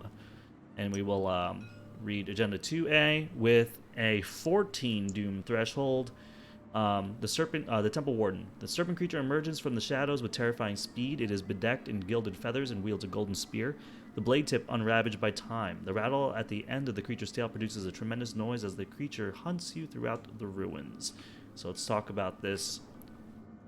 Oh, yeah. It's your girl, Harbinger of Velusia. 2, 10, 4, humanoid monster serpent elite, alert, hunter, retaliate. While it has 10 or more damage on it, it gets +2 evade, +2 fight, -2 evade. Vengeance 5, hits for 2 and 2. Forced after a successful attack or invasion attempt against this enemy, put a resource on it. When there's 4 resources on it, it vanishes with a sinister hiss, but it keeps all damage on it. Okay. All right. Well, let's draw bad cards, but I have a thought depending upon how our bad cards turn out. Okay, cool. Bad card number 1. Obscuring Fog. Attach your location, 1 per location. Attached location gets +2 Shroud. We don't even care about that. That is actually That's so fantastic. Sweet. Tindalos Alpha. Okay, this guy is actually not too bad. Shuffle non-story asset you control into your deck. So I would take 1 and 1 and then just shuffle something dumb, like my Sign Magic event. Yeah. Actually, I could even... Okay, yeah, never mind. That's gone. Okay, yeah, perfect. That's not too bad. What is bad about it, though, is I have 2 enemies. My thought was we finish off the Serpent from Yath, and then we stabilize, let this walk in and hit you, and then you and I just smack it 4 times and make it disappear. Yep, totally. Yeah, because all we need to have is 4 successful evades or attacks, and then it goes away. I actually have an Azure Flame in my hand, so if I can get away from it. So my idea here actually would be, if you can like break the Entomb on me, and then maybe take like a couple attempts at hitting the Entomb, or don't worry about the Tindalos Alpha is what I'm getting at. We'll just let it hit me. But if you can do like a couple attempts on like the Serpent from Yath, I'm sorry, if we can kill the Serpent of Yath and then like we can, and then you do a couple attempts on my Entomb so that way it's lower for me to test it. Oh yeah, but then the Tindalos will get me each attempt. Dude, they've made this so obnoxious. Okay, here's a question. Okay. What if you attempt to clear my Entombed twice? Right. And as long as you cleared it, you took the Tindalos Alpha off of me. And by taking the Tindalos Alpha off of me, you could get hit by it so that you could actually put your Cult back in your deck, meaning you're going to draw it again like immediately. Oh, that's actually really interesting. It's one of those things that like it juggles our health a little because it'd make it hard for you to play Soothing Melody right now. Yeah. But your dog could take the initial hit from the Harbinger of Velusia. What do you think? This Entombed is actually the worst thing. The Entombed is actually really bad. Actually, yeah. If you one-shot the Entombed though right now, which I could throw you a Promise of Power, that could be huge. Yeah, if I can take 1 action to take away your Entombed. Okay. I could give you Promise of Power, which would put you at like a base of 9 against it. Yeah, a 9 against 4, so I'm up 5, which clears basically everything except for Tentacle. Yeah, that's perfect. Did you draw Treachery this round? What did you draw? I drew a hazard. That obscuring fog. Which is a treachery card. How do you know it's a treachery card? Right It says hazard on it. Oh, it says treachery. Oh, I can second wind here. Wind, clear this, grab the Hound. I could take one attack of opportunity from Serpent of Yoth playing at Azure Flame, and then try to finish that. And then next turn we prepare for the big boy. Okay. So yeah. My first turn, I will second wind. Plays your first action, heal 2 if I drew a treachery card this round, which I did. I'm gonna go back up to 8. I'm gonna draw a card off of it.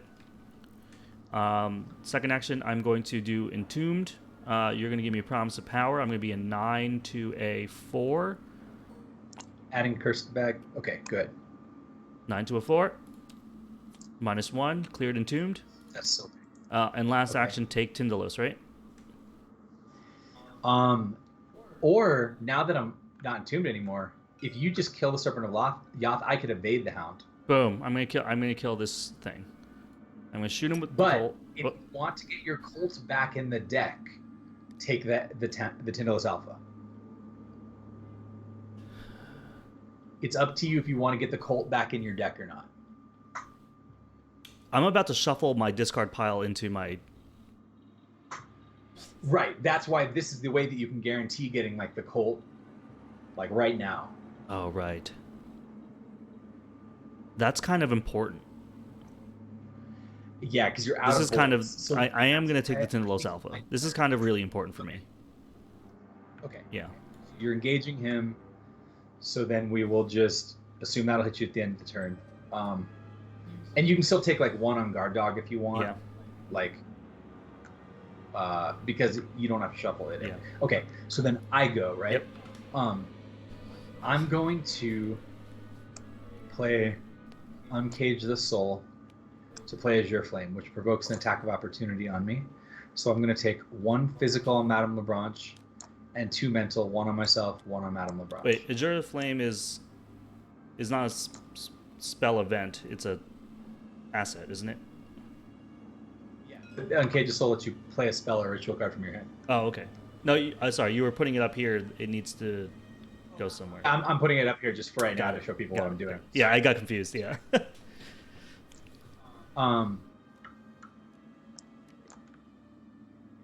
So I play Uncage the Soul so that way I can play my Azure Flame down here. So I can have 3 spells right now because of Silent Right. Just so. Okay. All right. Then action 2, I'm going to attempt to hit this thing. I'm going to spend 1 charge here. My base mind right now is 5.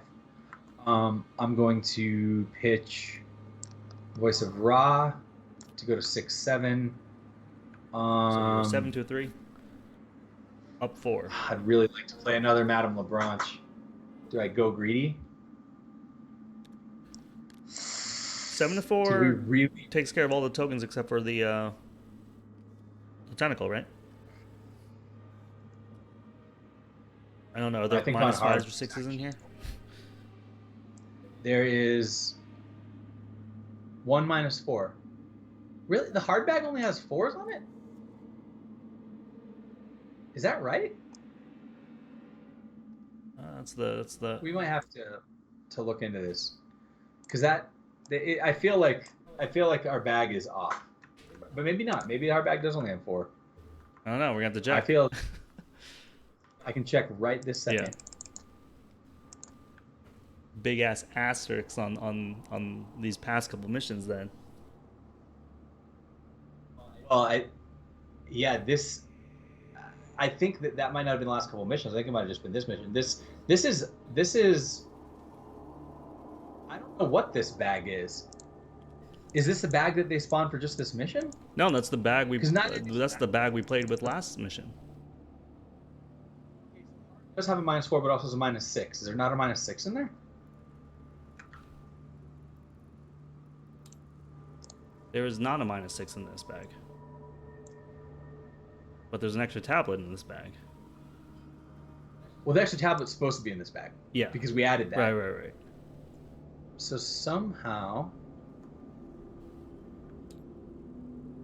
that just went missing. Sorry, guys. This is Oh my god, this is a little embarrassing. So, is the reason why you're doing better is because are we on a standard bag? I mean, we've been trying to play like it's on a harder bag, but this is not right. This also isn't even a standard bag. If you look at it, the only bags that have -4s in them are hard and expert bags. This one just seems to be outright missing a -6. But this is definitely the chaos bag that spawned automatically for our last scenario. -2 is -2. This right here looks like a standard bag, except for the -5 is replaced with -4. This almost looks like we're doing like the standalone version of this or something. I don't know. Well, this is embarrassing. Throw the -6 in there then, and then we have to finish the mission with the -6 in there. We'll fix the bag. We have to fix the bag now, because now we know. Fix the bag right now. And now we will make sure to check the bag before we start every mission. But why did it give us a standalone bag last one? This can't be the standalone bag though either, because I'm looking at the standalone bag and it's like the standalone bag's right here, and it's not it either. I don't know where this bag come I don't know from? why this 1, 2, 3, 4, 5, 6, 7, 8, 9, 10, 11, 12, 13. Well, you can't count that right because this also has like a curse in it. Oh, right. The extra tablet. Here. Well, let's just fix the bag. Sorry, guys. Sorry, everybody. Jeez. We're trying to be on the level. Yep. So we have 2 skulls. We have 3 tablets. Like, is this what? This doesn't even say it has any tablets in it. Did something add 3 tablets? Wait, so we should only have 1 tablet in here then? Where did this bag come from, man? I don't know where this bag came from. This is the bag that spawned when we started the mission last week, and that's why I saved it. I saved it with our campaign log, and so I just threw it back out. Okay. Well, the best thing that we can do right now is just fix it. Yeah, let's just fix the bag. That's what we're gonna do, guys. Fix the bag, but make sure a curse is in it and a tablet, an extra tablet. 2 zeros. Okay, let me pull out a -1. Let me pull out -2. Let me add a -3. Come on. Why is it not letting me pick them up? There we go. -3s. 2 -3s. 1 -4. 1 -6. We throw out 2 tablets. We have 2 skulls. We have 1 elder thing. No, there's 2 elder things in there. So in that regard, the bag was actually harder. Yeah. Oh my god! So this mission, when I like first turned double elder thinged, the last time we played it, this thing didn't even have 2 elder things. And that bag was wrong too. So maybe this maybe the scripting for this is just giving us wrong bags. We're gonna have to check after the fact. Sorry guys, like at this point now I'm looking at the bag and it looks correct. All right, did you add a tablet and a curse token in here? It has 1 tablet, 1 curse. Okay, yeah. cool. Does that look right to you? Yeah. So this is, hold on, let me just double check here. We have a +1. We have 2 zeros. -1, 2 -3s, a -4, a -6, 2 skulls. Yep. An elder thing. We added a tablet. Yeah, this looks right now. Okay. Well, in this regard, other than the curse token, the -4 only stops 1 -6 in attack. Yep. So I think I'm just gonna go for it. Okay. Okay. That succeeds. Yep. On a real bag, that succeeds. Oh, sorry. My discard pile goes up to the victors, but I have 1 action left. I know because the whole reason that I was doing this and saving this money is so that you can play Madame LeBlanc. Yeah. Play Madame LeBlanc and then use her for $1 because I'm broke. Sweet. Wow. That was weird. Sorry, dude. guys. Okay. Yeah. At least we discovered it. We discovered so it. You guys know, but the funny part about that was we auto spawned those bags the last time we played this campaign, where we got ravaged by it, and Yeah. even this one too. So it's not like the difficulty changed for us. We still found it very hard last time we were playing with the bad bag. The thing is we know for sure this bag is right. So if we save it going forward, Yes. it should be right, and we'll just double check it from now on. We're gonna It's double check it 19 every tokens, time now. which will be 18 tokens if we, minus the curse if we don't have anything. So again, guys, sorry, that's the best thing that we can do now. If we can find a decent way to take some kind of penalty or something, we will. But I don't know. Okay, so enemy phase. This thing's gonna jump down and jump on me, right? And now I'm gonna take a bunch of damage here. Do I need to take the hit from this thing for you? Because I'm taking 3 and 3. 3 and 3. Which is so 2 of all the physical could technically go onto the guard dog, yeah. The guard dog, and because you could make the hound hit you first, putting like 1 and 1. Yeah. And then shuffle the gun. Yep. And then this thing would hit you for 2 and 2, which would finish the guard dog off, and you take 1 horror. So you'd be at like you'd be at 8 and 2. I'd be right? 8 and 2, 8 and 1. But I have a soothing melody in hand, so I can go back to 3. Maybe just let me take it, and you can soothing melody me if we need to. Okay. But what do you have soak for this? Just play Madame Lebranche, so I can definitely take the physical. I don't care. Okay. And I can take I can take it. Okay. I'll 1 and 1 on her, and I'll take 1 and 1 on myself. Okay, so I am going to take 1 on my doggy, and 1 horror on me. Okay. Which lets me draw a card, right? Because Yes. All right. Cool. Yes. Ooh, when do I draw the card? Do I? This is after it attacks you, so it's going to attack you first. Yep. So, but the thing is that your deck doesn't shuffle in this game until you try to draw a card, and you can't. So basically, you'll know that the top part of your deck is a cult, and if you play a soothing melody, it will draw you the cult.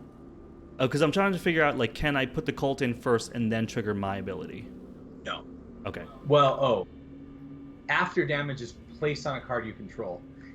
Yeah, I think you could, because your ability happens after that. Yeah. Yeah, they're both simultaneous. Simultaneous. Okay, so the damage gets dealt. My cult goes into my deck, and then that guy gets discarded. And then because a damage got put on my dog and me, then I draw a card, which I draw the cult. Okay, 50-50. All right. So that was the enemy phase. Yes. Now we go to upkeep. That's right. Okay, upkeep, and then we do. Okay, and now you are scared of blood. Okay. Scared of blood. Which is not a great time to have this, but if we just mess this thing up right now, it's fine. Yeah. Then we do Doom. We are 1 of 14, and then we do some bad cards. And I'm going to grab Entombed. Sweet. Okay. I think better you than Yeah. me. Final mistake. Test put 2. This test gets +1 for each Doom in your location. If you fail, take 2 damage. I'd like to not take 2 damage. Yeah. Especially because that will make me take a horror. Yep. So, this is how we're going to do this. I'm going to pitch Sword Cane to go to 4. Unexpected Courage to go to 6. Yeah, 6 to 2. You're up 4. Up 4. Okay, +1. Discarded.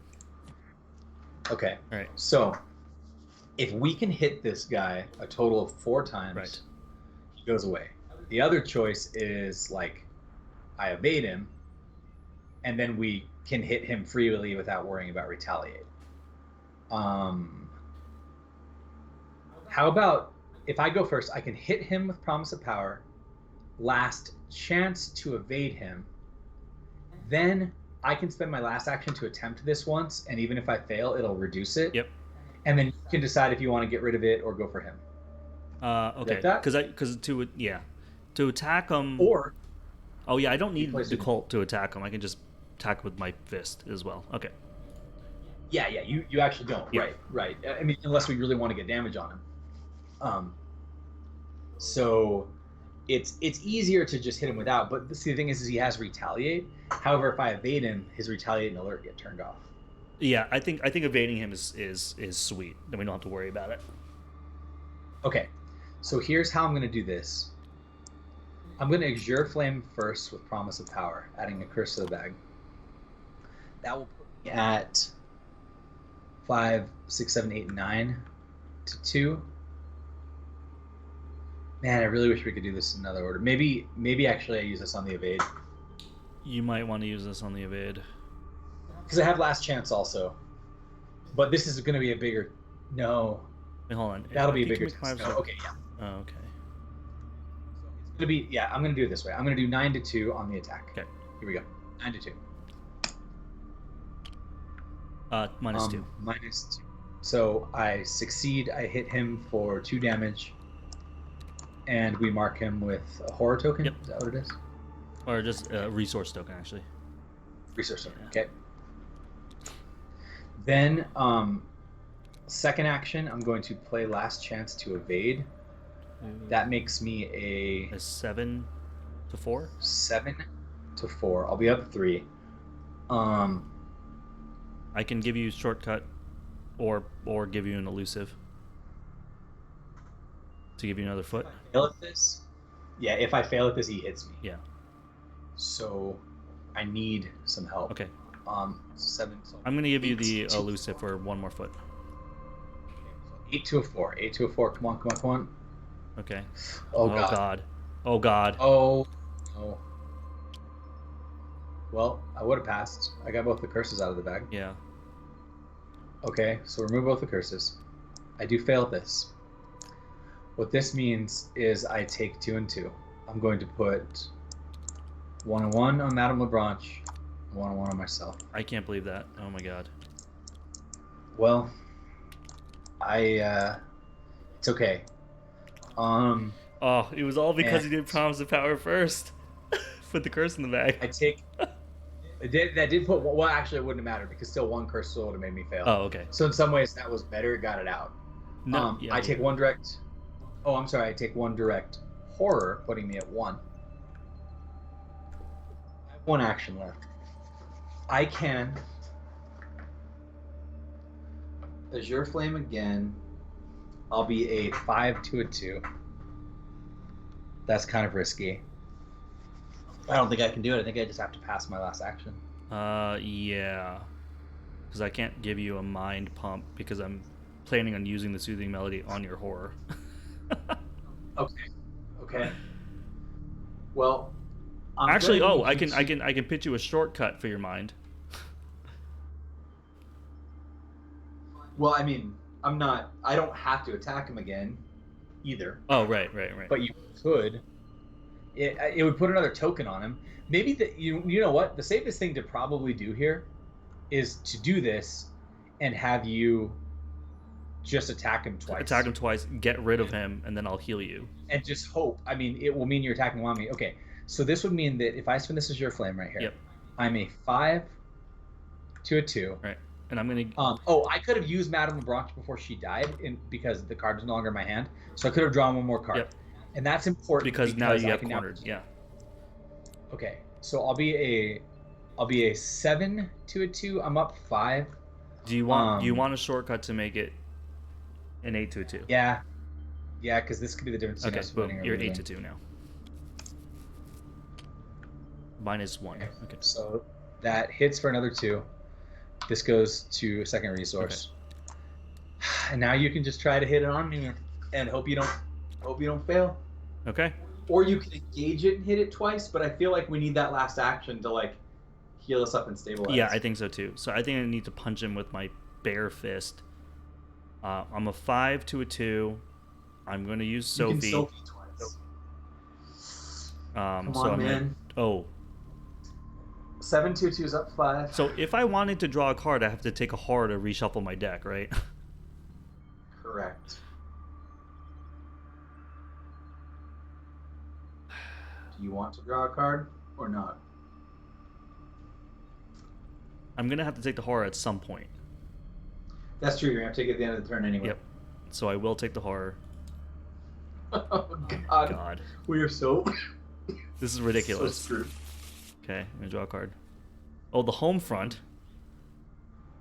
That's really big. This is awesome. So that was you damaging yourself to get a plus to your first attack, right? Yep. Okay, so you can fight him with this one first. Because you're at... I'm a 7. What I'm are a you at? 7 to a 2 right now. So yeah, do you have like one fist to throw? You can throw in like your survival knife, which would make you +6. Yeah. Or not. Or my Just say interrogate. +5.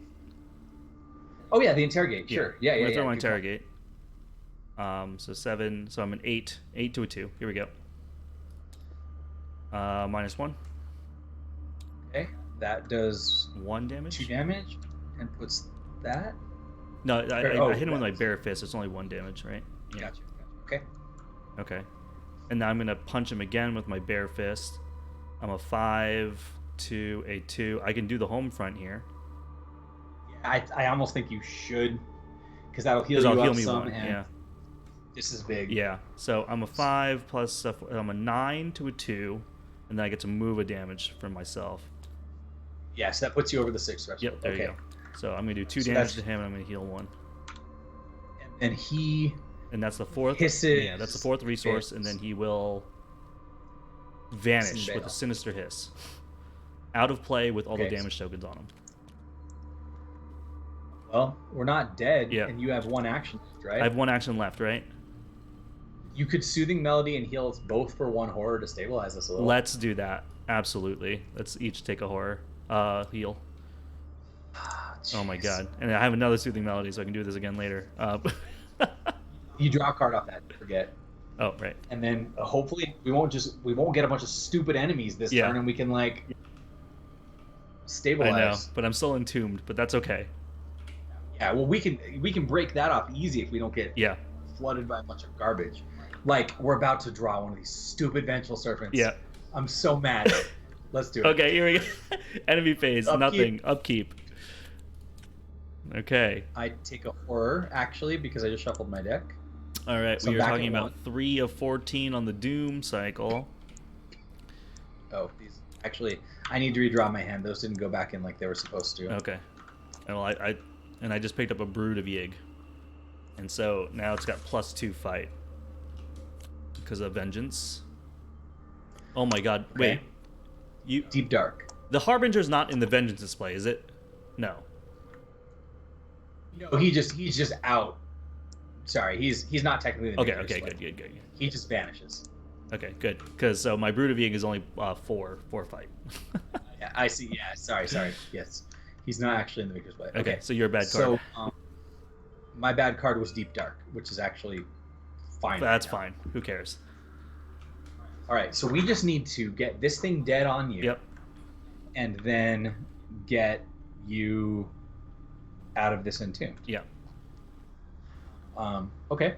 I mean, I have a last chance, so if I went first, I could attempt the entombed a couple times, pitching cards to it, and then I could throw you a last chance against the Brood of Yig. Yeah. You could also practice Makes Perfect.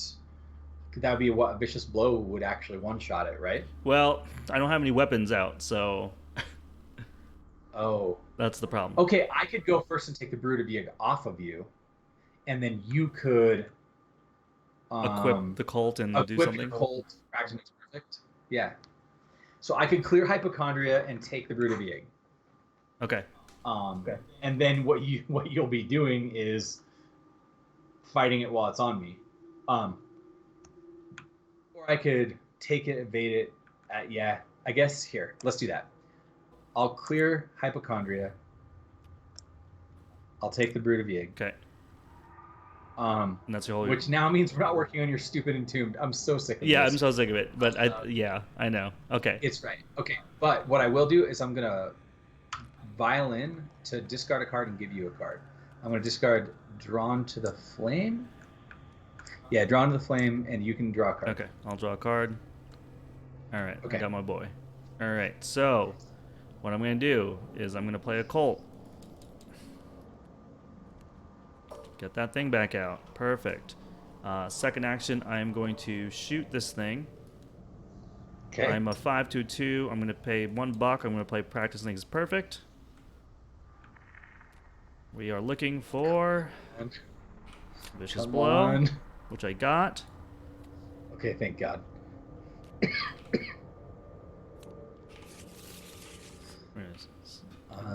And I can give you a...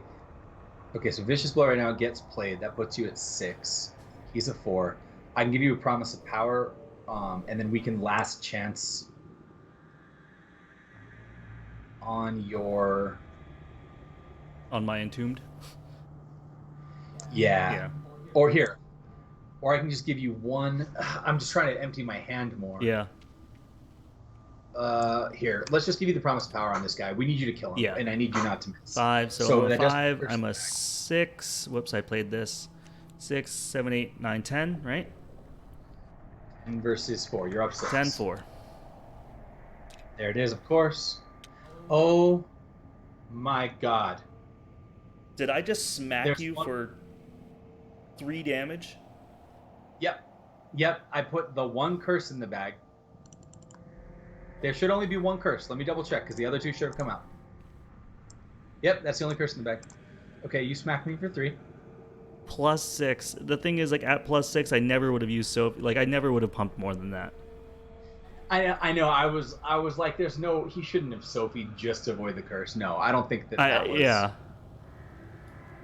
Oh, God. Okay, well, the curse is out of the bag. Right. I'm at 2-1. I have 1 more action. You have Vicious Blow back in your hand. Oh, yeah. I do have Vicious Blow back in hand because of practice. You can go for it again and give you a last chance again. So I mean, I'm going to punch this guy again with Vicious Blow. So this is only worth 3 icons because I have... Oh, no, you can't. I can't play Last Chance if you play Vicious Blow. So that's... I can play Sword King. Okay, so play Sword King. So I'm 5, 6, 7. I'm going to Sophie. That's 8, 9. I'm a 9 to a 4. Did I draw a card this turn? My player phase yet? I don't think you did. Okay, I'm going to draw a card. Great. I'm going to take a horror. This sucks. Yeah. So I'm up 5. Okay. I am up 6, Alejandro. Okay. -3. Okay. This went like really poorly because now we're just like where we were. Now we just lost a turn. We basically just lost a turn. I have 2 less health. We both have 1 less horror. Yeah. And I don't have hypochondria, I guess. Yeah. Okay. Well. Yeah, Devin. The first time it wasn't successful. So. Oh! It doesn't do damage to you. Why? Oh, successful. Yeah. Successful. So you should have 3. Thank you, Devin. Yeah. Thanks. Okay. All right. Well. Enemy phase? Nothing. Upkeep. Okay. Oh, I need to discard these 2 cards. We are at 4 of 14 on the Doom. And I feel like we've just been sitting in this location doing nothing all game. Well, we handled the big boss. We handled the big boss, yeah. Instead of running for it, we just handled it. So that is potentially great. All right. So final mistake. Test 2 foot. This test gets +1 difficulty for each Doom on location, so it's just foot 2 test. I'm a 3 to a 2 on this. I can give you an Unexpected Courage. All right. May as well. So I'm a 5 to a 2. Do I Sophie this and draw a card? 5 to 2. Do I take 1 damage and draw a card, or take, if I fail, I'll take 2 damage? I'm going to take 1 damage with Sophie, I guess. Okay. And you can always second win this turn, because this is a treachery. Okay. So I am a 5, 6, 7. I'm a 7 to 2.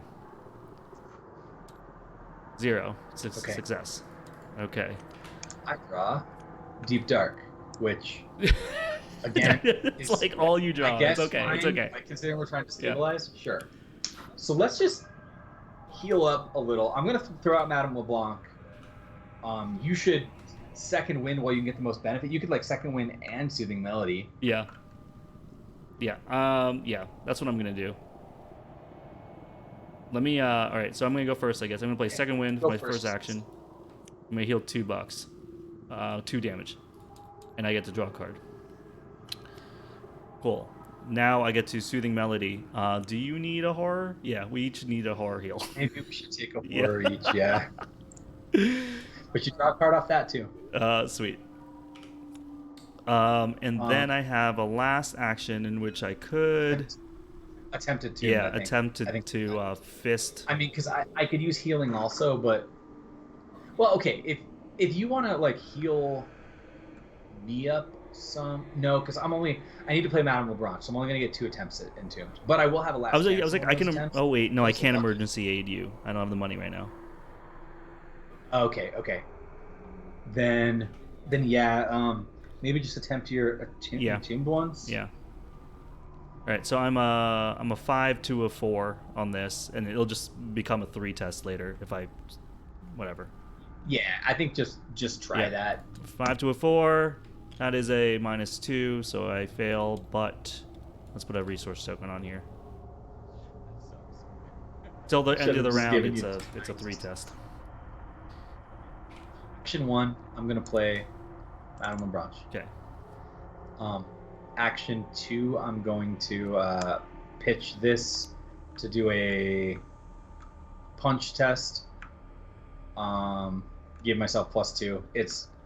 It's just going to be a 4 to a 3. It doesn't matter. No, it does matter because you just succeeded. I was just doing that to make my last chance better. I didn't expect it to pass. Right. Yep. Okay. Well, then I have 1 action left. Oh my god, are we gonna explore? Well, I mean, I could go waddle my way into trouble.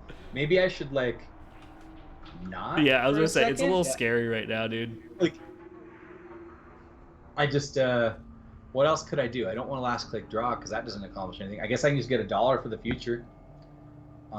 Yeah, I guess you just get $1.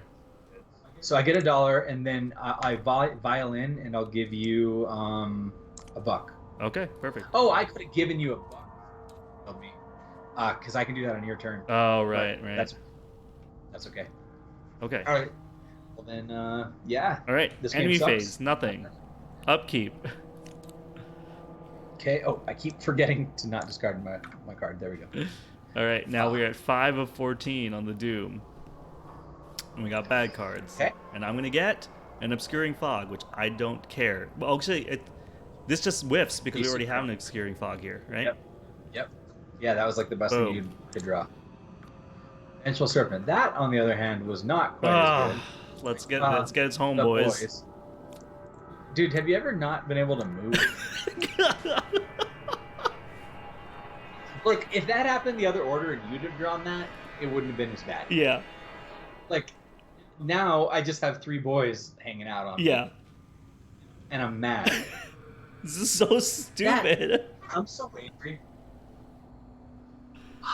Okay, well, here we are again. Yeah. Because they thought it would be cool to make you get 3 snakes. I wish I could just engage all of them at once. Yeah, that would be good. God, or I don't know, man. what a time to still have Warning Shot in my deck. Yeah, right. That would have been good. So Or I can spend my entire turn just firing shots at these boys, which is probably what I need to do, right? If you miss, I take 2 damage, which is bad, but maybe we just do it. I mean, I can fight one of them, but I also kind of want to get to another location to oh, this Deep Dark's gone. Yeah. I kind of want to get to another location to start looking for clue and, like playing the game. Playing the game. We need 2 more clues to play the game. I would like to get out of Act 1 this time. God, we haven't. We can't even. Wow. Okay. Yeah. Hold on. I need to look in my deck really quick because are both my Vicious Blows in here? My home front and 1 Vicious Blow. All right, so I still have a Vicious Blow in there. I was just curious. I'm so sick. So if I fire things with the cult, I'm a 5. I'm only up 3 every time I fire with the cult.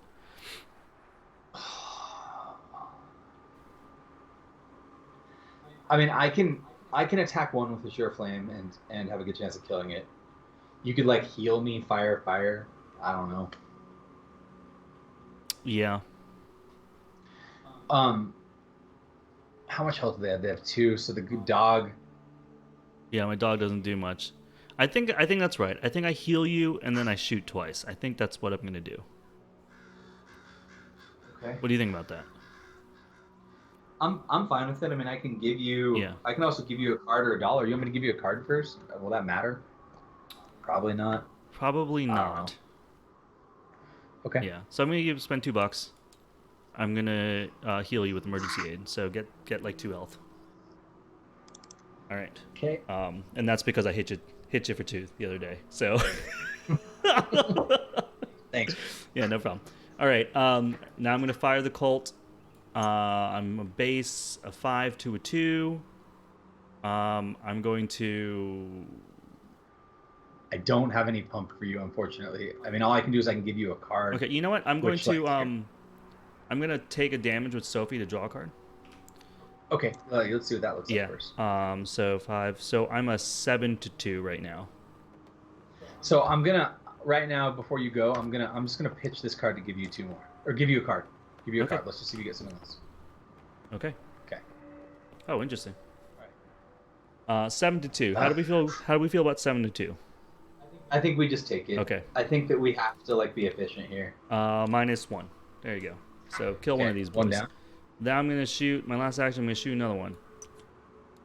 I'm a 5 to a 2. I got a second win, so I'm gonna Sophie again. Do it again. Okay. So I'm a 7 to 2.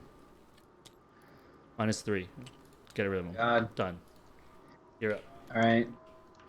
I will first action. Azure Flame. I'll be a 5, 6, 7. All right. Yeah. 7 to 2. 2. I'll be a 5. Perfect.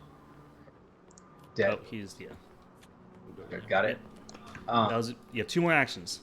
Here we go. We can move. we can move, and I'm just gonna do it. We got to get going. We gotta right? go. We gotta go. I can't not go. All right, and I'll at least have 1 action left to be sad about whatever happens. So we need a heart or a triangle, dude. Heart or triangle. Triangle. There it is.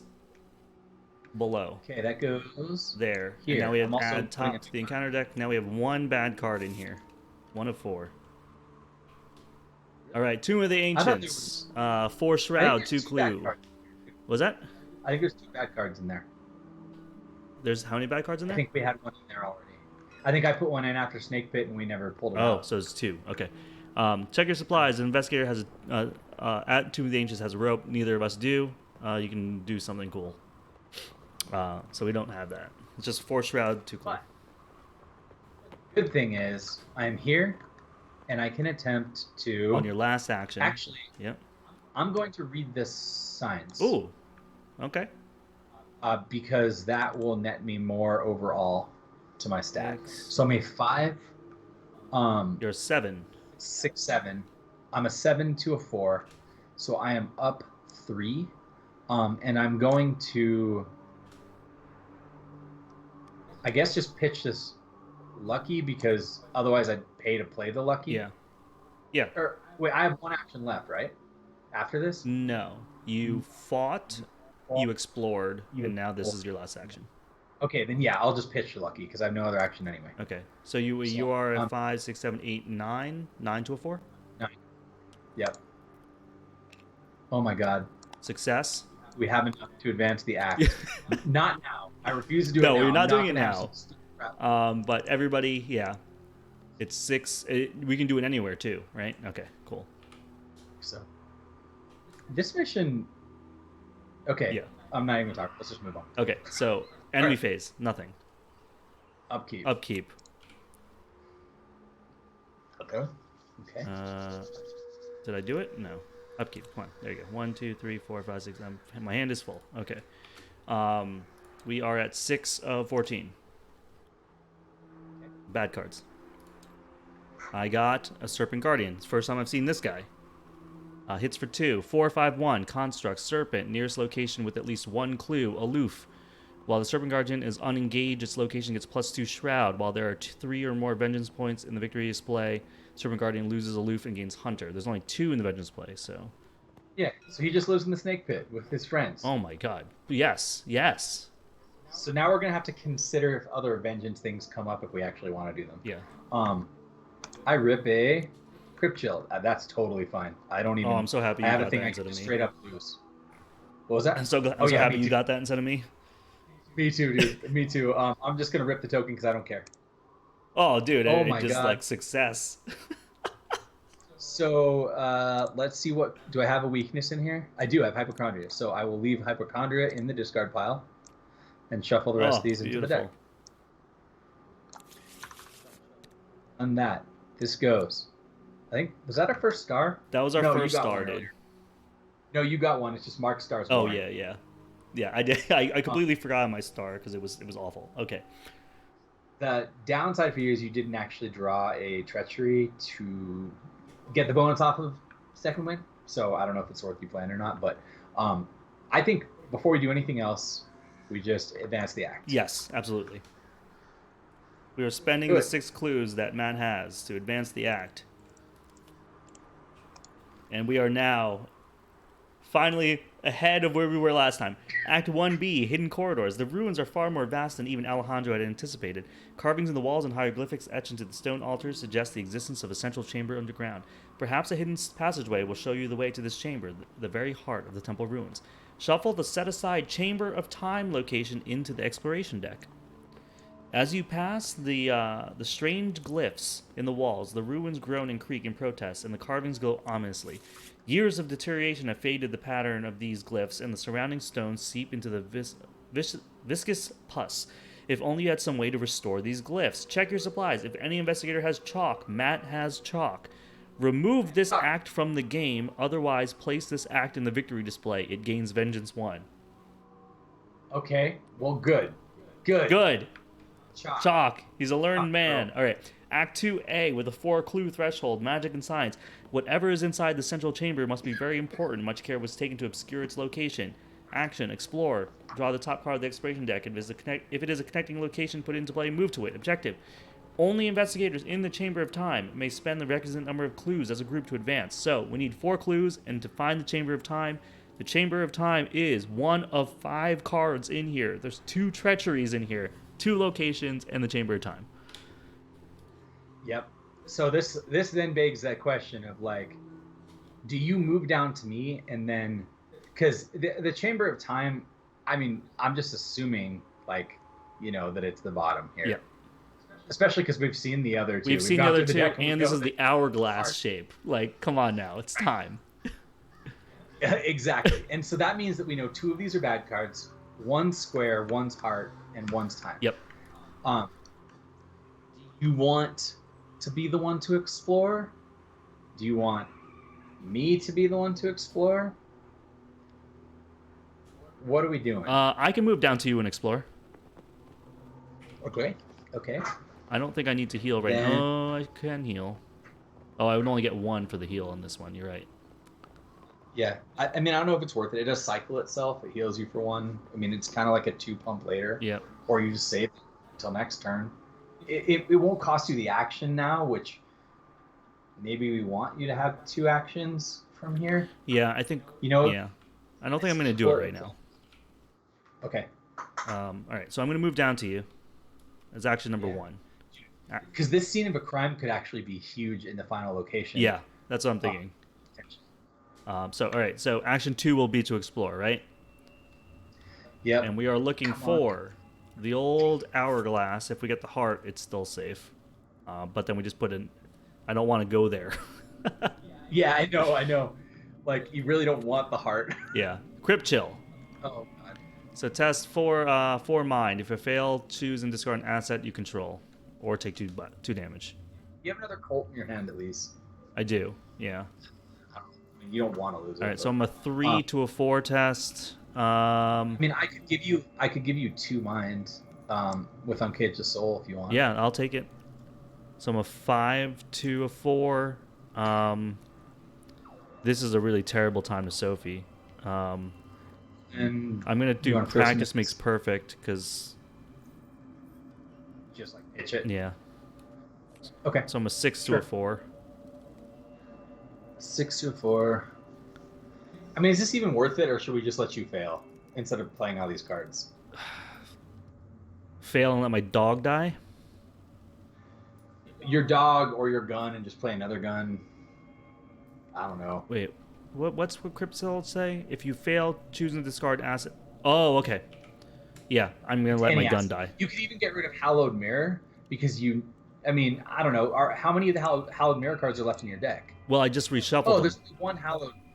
What? Wait, hold on. I have. There's only. Oh, there's only one. Yeah, I can let my Hallowed Mirror die. Okay. Yeah, don't. Yeah, let's not pitch anything. Okay, then. All right, I'll take this back. Yeah. Okay.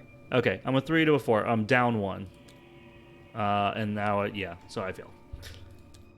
Bye-bye, Hallowed Mirror. And so I'm going to search my deck for the Soothing Melody and take it out.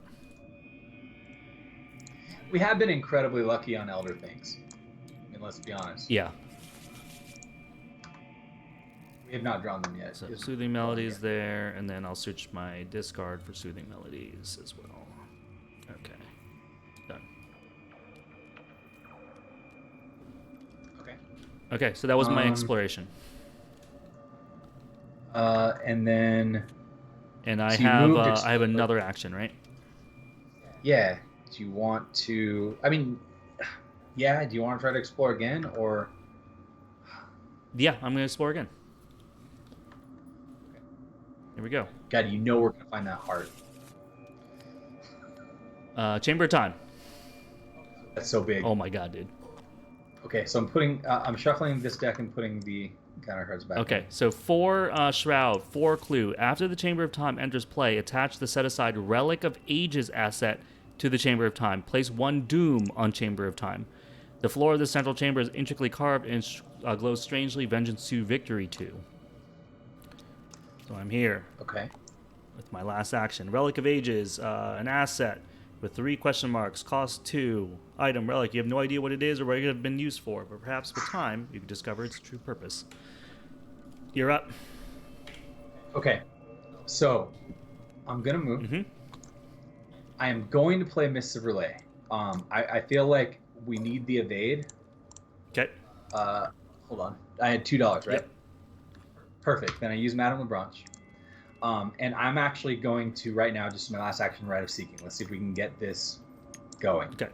So that puts me at a base of 5. 5. I'll go 6, 7 with Uncaged Soul. 8, 9, 10, 11 with Corners. All right. 11 to 4. 11 to 4. Right? You're up 7. -1. You got 2 Okay. clue. Grab 2 clue. Pop, pop. All right, let me pitch all these cards. Oh my god. Seeing the crime could be the biggest thing ever here. Yeah, that was part of my thought too. It's like, dude, what I can tell you is I can almost guarantee you a minion if we need it. Guaranteed what? I can almost guarantee you a monster if we need it. Oh, is that true? It is true. Okay. Let's go here. Let's just go forward and let's see how it goes. Okay. Okay, so enemy phase. Nothing, right? Yep. All right, upkeep. Ooh, I gotta discard a card. I'm gonna discard. Dude, those shortcuts are the biggest things ever. Don't discard those. Ever Vigilant, maybe. No. I mean, Ever Vigilant does let you. It doesn't make those cheap. Yeah, Ever Vigilant is actually Oh, pretty sweet. Practice makes perfect. You're Maybe- gone. Yeah, right. That makes sense. All right, Doom. Okay, we cool. are at 7. Halfway there. 2. No, we're at 8. Doom Oh, appeared 8. here. 8 of 14. Okay, and then bad cards. Final mistake. So it is a foot 3 test. I'm a 3 to a 3. I can give you an Unexpected Courage, or we can just accept you get hit by this and you can like Second Wind, or some combination of both. Your call. If I take 2, then I can just heal 2, right? Hit 2, heal 2. Yes. No, because Scene of the Crime can only be played as my first action or second First one. action, second. Okay. I mean, I have one charge of Rite of Seeking left, and I have Drawn to the Flame. So I can guarantee, well, there's the gamble. I mean, I can Drawn to the Flame and guaranteed get them with a card. Yeah. Or I can Rite of Seeking and have a really good chance of getting them, but my turn might end. Or we can make sure you get an enemy. We have options. And that happens. We have options. I feel like you being able to heal right now and us leaving here with a lot of health could be good. Okay. So, what if I just give you Unexpected Courage? And I'm just a 5/5 to a 3. Yeah, and you could take one off of Sophie, which would draw you a card, and then that way you'll have like shortcuts online to move us and stuff. Yep. Okay, I'm gonna take one with Sophie. So I'm a 7 to a 3. I'm gonna draw a card. Oh. 73. Yeah, you'd be at 4. 4 is pretty good. Yep. 7 to 3. Okay. -3. Succeed. Yeah. Okay. And I get a Brute of Yig. So this Brute of Yig is actually great. This means you can see into the crime, and we can see what happens in bail, and I can just like Missive Relay away from this guy, and we can just bail on him. Okay. So I'm not healing. I'm gonna see into the crime here. I think so. I think it's your call.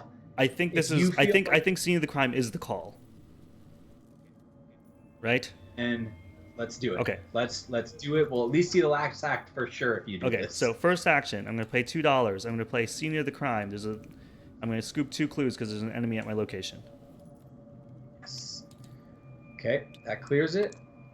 Oh. Which, for better or worse, gives us 2 victory and 2 vengeance. Yep. So, and then we can spend the 4 clue right now. We're gonna spend everything right now, and we are going to Let's do it. Advance. Good luck. I don't know. I don't remember. Okay, Act 2B, the Relic. The Relic hums with power and throbs in your hands. Energy from the device seeps into the corridors of the ruins, and the structure of the temple shifts. Choose an investigator at the Chamber of Time to take control of the Relic of Ages. Move the placement of each location to form a straight line with the Chamber of Time on the left and the entryway on the right. Each other location is placed from left to right in between these 2 locations in order of how much doom is on them from lowest to highest. In the event of a tie, you may decide the order. Until the end of the scenario, ignore all location connections. Instead, each location is connected to each location to its left and its right. So, the really, really good thing about this is us not having the extra locations out. Yeah. Means we have less locations to go through. Right. So, the only thing that has to be here is this. Yeah. The snake pit's the problem. Right. But the snake pit's not a problem. The snake pit is not a problem because of elusive. Yes. You would have to go. Wait. I would have to go in first to engage all of them, and then I unengage from them and move. Right, but then they'll hop on me. So I would need to find a way to get past them first. So actually what we do is we just put it at the end. We put it second to last. Yeah. Because that way I could walk through. Ooh. Huh. I think we put it second to last. Let's just see what the act says. Because wait, hold on. The Chamber of Time is on the left. The entryway is on the right. Each other location is placed from left to right in order of how much doom is on them from lowest to highest. So the highest doom goes next to the entryway, right? Oh, it goes next to the entryway. I think so. Okay, I thought it was the other way around. Yeah, yeah. I thought the doom locations went. No, but like since all of these don't have any doom, we could do them like this. Yeah. Right. And then the snake pit is like, second to last before the entryway. I thought we had more than one. Oh no, the Chamber of Time had doom on it. Yeah. We're fine. We're totally fine. Because I can go in, get all these on me, miss and move them with me, miss and move them with me again, and the last action resign. Okay. I would have to succeed at 2 miss. But anyway, right. We had to build the map. If I'm understanding right, this is right. Yep. Form a straight line. Chamber to the left, and then to the right. Each location is placed from left to right. In order of how much doom? From lowest to highest. Yes. I think we are correct. Lowest doom to highest doomed. Yeah. Okay. So highest doom. We can goes put any towards of the these end. in any order. It's just Ignore that this one, Evasion Grand Chamber, is right before. Yeah. Um. Okay, and now one of us takes the Relic of Ages. I think we had to choose that first. I don't know. I guess let's say me. Okay. I don't know. Do you want to take it? It doesn't. I don't know. I almost would rather you take it because there's a lot of cards in this deck that make you discard assets. Oh, okay. And then that way. And that way you have a lot more stuff to discard just in case. Like, I don't have a lot of things to discard. Right. Right. Well, then what I think you should do is just get a move on. Start heading up. So I have 2 actions left, right? Yeah. Yeah. Just go, and then I'll miss and follow you. Okay. Oh yeah. If you save your shortcuts until the end, you could also just push us to the door. Because shortcuts don't provoke attacks of opportunity. Oh. So you could actually bring all the snakes just to the exit and leave them there. Yeah. And then them being there means I can just walk onto them and resign last. Oh, interesting. Yeah. Yeah. Okay. Save those, and then just start heading up. I think we're okay, right? Yeah. There's I nothing mean, weird. should I emergency cash and move up so that I can ever vigilant next turn and get like set up with things? Or Sure. Yeah. That sounds great. Yeah. That sounds Yeah. great. I'm gonna play emergency cash to get $3, and then I'll move. If you want to stay here with me, well, yeah, no, I don't want you to stay here because then you'll get stuck with the snake man. Yeah. Okay. Cool. Oh wait. So, Did you need me to hit this snake man? No. I'm going to evade. Oh, okay. I'm going to miss. That's the whole point. Is I don't want you here to have to deal with. Got it. Yeah. All right. So that was my turn. Okay. So first action, I will miss. I am a 5 against a 2. I think that. Oh, we need to read the next act. Oh, right. The next act, 3A, escape the ruins. The ruins are shuddering with a tremendous power. You fear that the structure may collapse if this keeps up. You have to escape with the relic. While there are 3 or more vengeance points in the victory display, each serpent enemy gets +1 evade. If each undefeated investigator has resigned, advance. Do we have 3 now? No, we don't actually. It's just 2. So that's great. All right, so that's great for me then. So I'm a base of 5 against a 2. Mm-hmm. I'll go. This is my only test, so I'll go 6, 7, 8, 9. Okay. And 9 to a 2. I'll just 9 to 2. Ooh, 9 to 2. That's sweet. Succeeds. Okay, so when I evade him, Miss says, after evading the chosen enemy, you may move to a connecting location. So I get a free move. Yep. Then I have 2 actions left. Yep. Right now, I am going to. Do I need to give you $1? I don't need to give you a card, right? You don't give me a card. And giving me $1 could matter because it. Okay, so then I'm going to use my violin to pitch my lucky and give myself $1. Okay. And then I'm going to move, right? Yep. Yeah. Yes. Good to go. Okay. Enemy phase, nothing, right? No, these guys just sit here. All right. Upkeep. All right. I need to discard a card.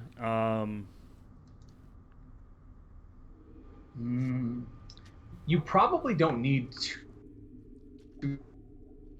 I probably don't need 2 1-2 punches. I don't think. Wait, what?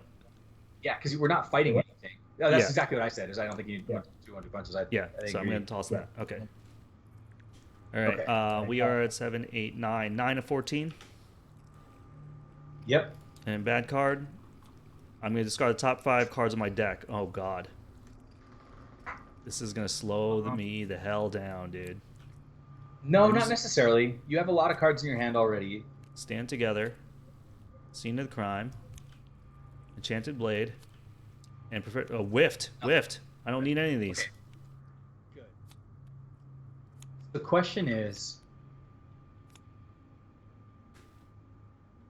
And that was a treachery card, by the way. Okay. You're up. On bad card. Let's see what this is. Obscuring Fog. Who cares? The hell cares? Okay. So, I'm thinking if you moved, shortcut, shortcut. No, you're 1 off.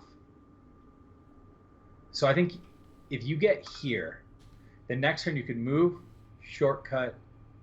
You could shortcut me, move, shortcut yourself. Basically, no. I would say you move, shortcut, and then just resign and just leave all the snakes at the entrance, and I should be fine. So then I think this turn, just get up to me.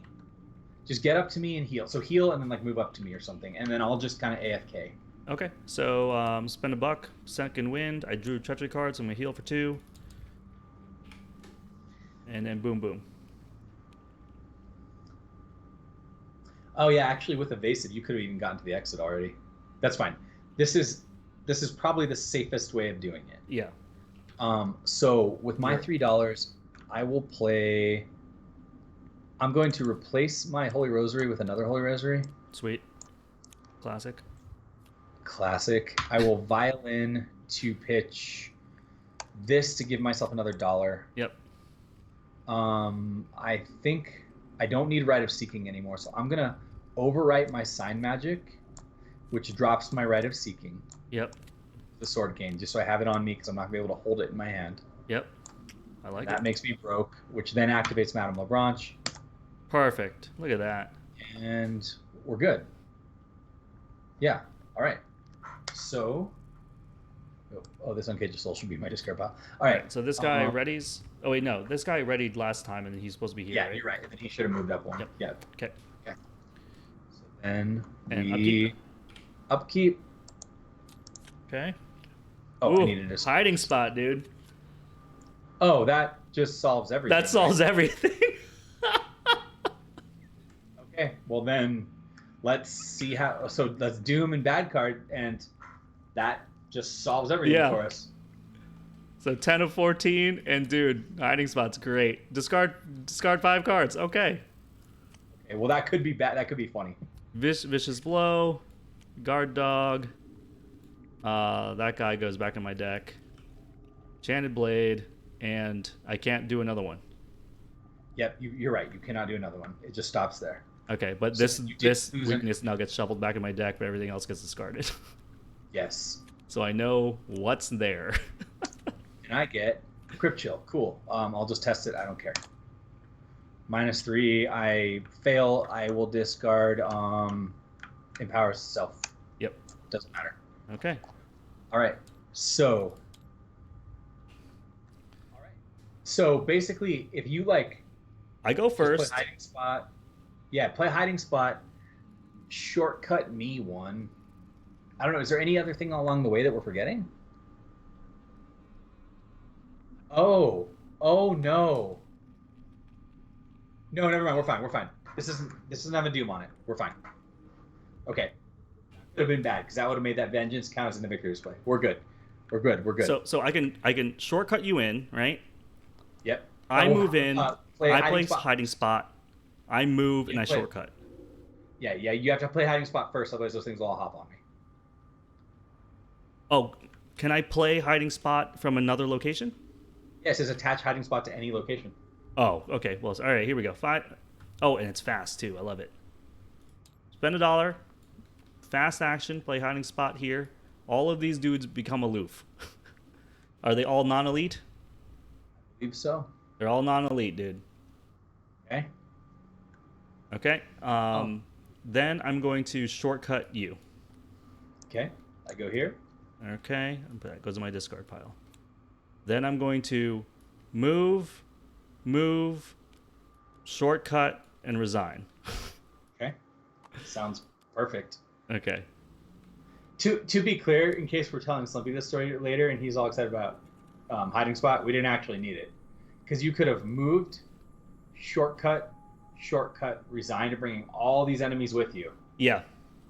And they'd just be sitting here, and then I would just go move, resign. Exactly. Yeah. But the hiding spot was awesome. Yeah. We just had 2 ways to handle it. And we went from what looked like a guaranteed loss to not a loss. Yeah. Dude, I can't believe this is amazing. It is. I mean, the early bag helped a little. Let's just be honest, I guess. Yeah. But the thing is, like, we played with that bag last time and got destroyed. yeah, I guess that's fair. That's fair. I mean, we did it. Yeah. I'm just happy to like have done it. I'm actually like a little shocked. Like I know that we just finished the scenario here, but I'm like, it's a little weird. I'm like, oh, did we do it? We did get a lot of vengeance. Yeah. This mission. All right. So we're gonna see how that impacts. Okay, here we go. So Act 3B, avoiding doom. As soon as you cross the threshold of the entryways, something inside the temple begins to change. If an investigator resigned with the Relic of Ages under his or her control, the floor of the temple stops shaking and the dull humming in the walls goes quiet. Without the relic in its chamber, the ruins appears to be sleeping once more. You still have no idea what the object is or what its purpose may be, but you dare not tarry any longer to find out. We go to Resolution 1. All right, like that. Let's see. We are in the Doom. We are in Resolution 1. All right. Each defeated investigator should resolve... Okay, whatever. Blah, blah, blah. The following is scrawled below the previous journal entry. Outside the temple ruins... outside of the temple ruins appeared Aztec in origin. But once we breached the interior, it became clear that these buildings had a very different and inhuman origin. The ruins were alive. The grooves in the walls were illuminated as though powered by electricity, and a faint hum of energy reverberated through the halls. In spite of the serpent creatures, we were able to reach a hidden passage that led deeper underground. In the central chamber of these underground halls, we found our prize, a steely orb of unknown origin, gently humming and glowing with a dim blue light. It was attached delicately to a bronze frame, appearing almost religious in its significance, and we knew it could not have been made by the Aztecs. With the artifact in tow, we fled the ruins. The building had started to crumble around us, as though the orb was the only thing keeping it standing. Had it been powering the ruins like a battery? What exactly was this device that the serpents guarded so fervently? Maria was waiting for us with the trucks when we finally reached the northern edge of the rainforest. We're getting the hell out of the serpent-infested jungle while we still can. In your campaign log, record that the investigators recovered the Relic of Ages, and one investigator must add the Relic of Ages to his or her deck. This card does not count towards their deck size. If the Harbinger of Volusia is still in play or set aside, record in your campaign log that the Harbinger is still alive. Next to this, in parentheses, record how much damage it had. I think we did 7.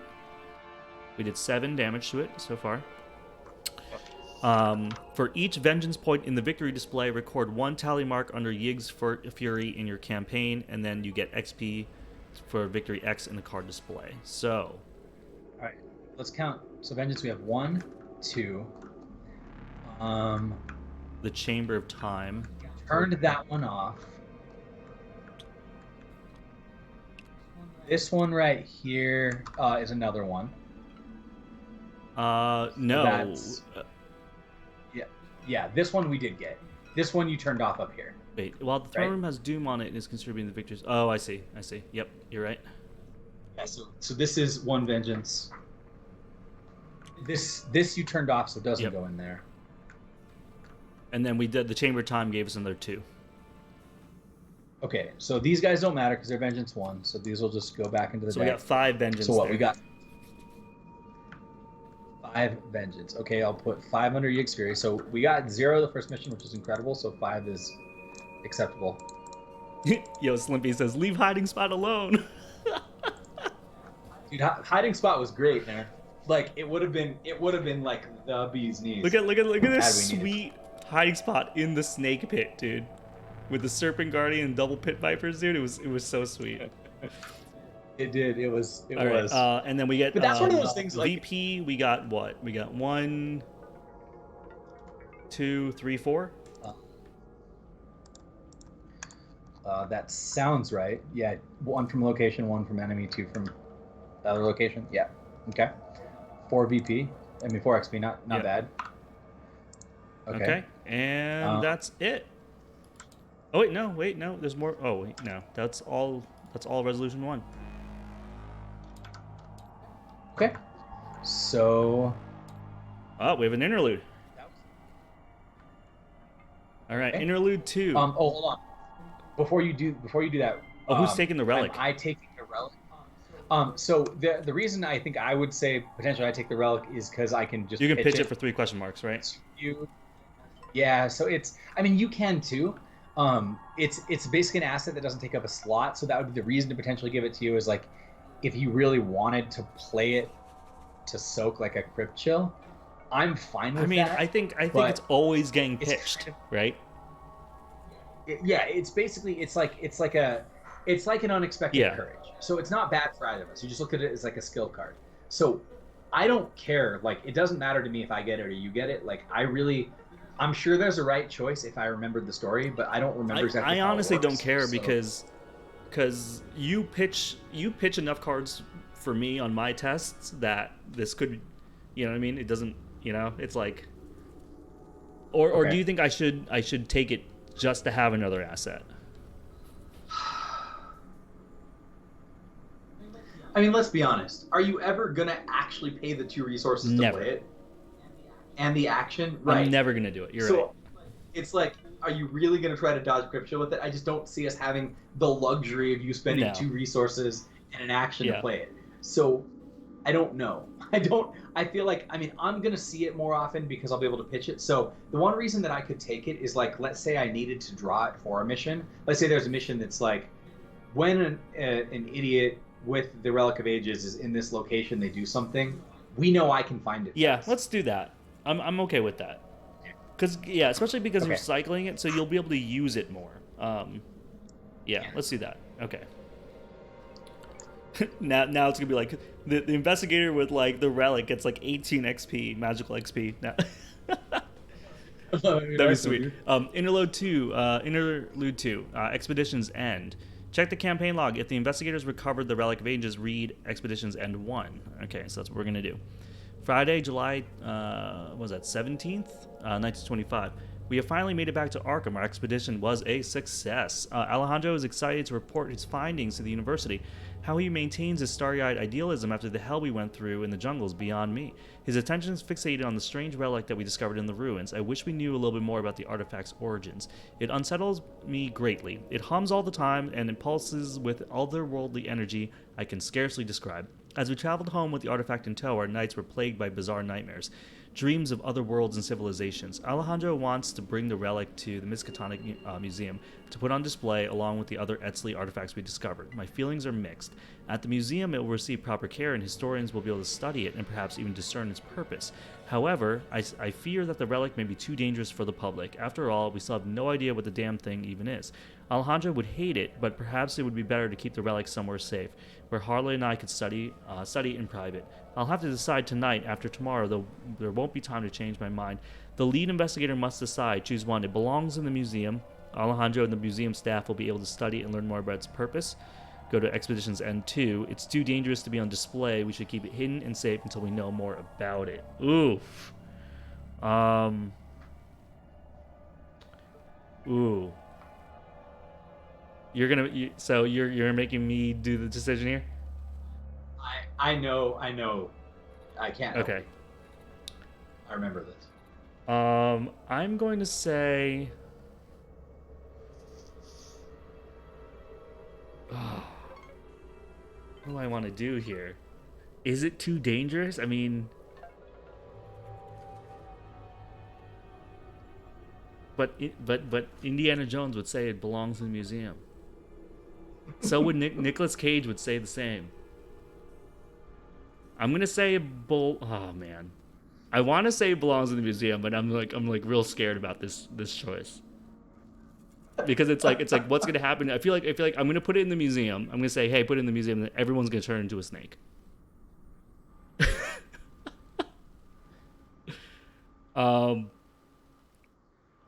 No, I'm gonna do something different here. I'm gonna say it's too dangerous to be on display. We should keep it hidden until we know more about it. If it impacts your decision at all, literally every single time I've done this mission, every single time I've done it, everyone's picked that choice. No one has ever put it in a museum. Not once. Not out of like the 5 times I made it to this point in the campaign. So. Oh, that really makes me want to put it in the museum, Matt. I know that's not the common decision. Just so you know, you're not doing something different. You're towing the line. You can still make whatever decision you want. Well, now I really I'm not want to gonna make. I really want to put it in the museum now. I want to give you. I want to give you a fresh story, Matt, as well. This was my gut. My gut wanted to put it in the museum, and you just intensified that gut feeling. It's going in the museum. It belongs in the museum. Alejandro and the museum staff will study and learn more about its purpose. Expeditions End number 2. Where is that? That's just right here. Expeditions End number 2, Sunday, July 19th, 1925. I've decided to give custody of the relic to Alejandro. This entire expedition was based on his research, after all. He should be the one to study it. If anyone can discover the relic's secrets, it's him. The relic is to be a centerpiece of the new exhibit at the museum. Alejandro has already written extensively about our discoveries, but his work has only just begun. Many mysteries about the expedition remain. How have the Eztli people remained undiscovered for so long? Why did they appear to be guarded in the jungle, and from what? Who really built the temple ruins we explored? I have no doubt Alejandro will uncover the answers to these questions given enough time. As for me, my role in this endeavor has ended. However, I have yet to relax. My thoughts are constantly in the jungle, serpentine figures in the shadows, obsidian arrows embedded in the skeletal bodies, malformed voices shrieking in the cavernous depths.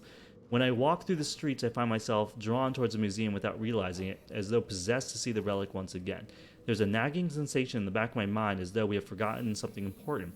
What must I do to rid myself of? The journal entry ends abruptly. Record in your campaign log that the investigators gave custody of the relic to Alejandro. Record in your campaign log that the investigators have earned Alejandro's trust. If it is not already in an investigator's deck, any one investigator may choose to add Alejandro Vela to his deck. I already have him in my deck. You add a tablet to the bag. And then you skip to Expeditions End 4. Okay, where is 4?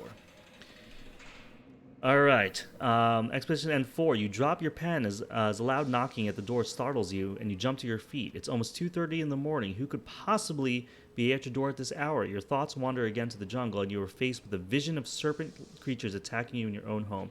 Shuddering, you find a weapon and approach the front door carefully, ready to strike if need be.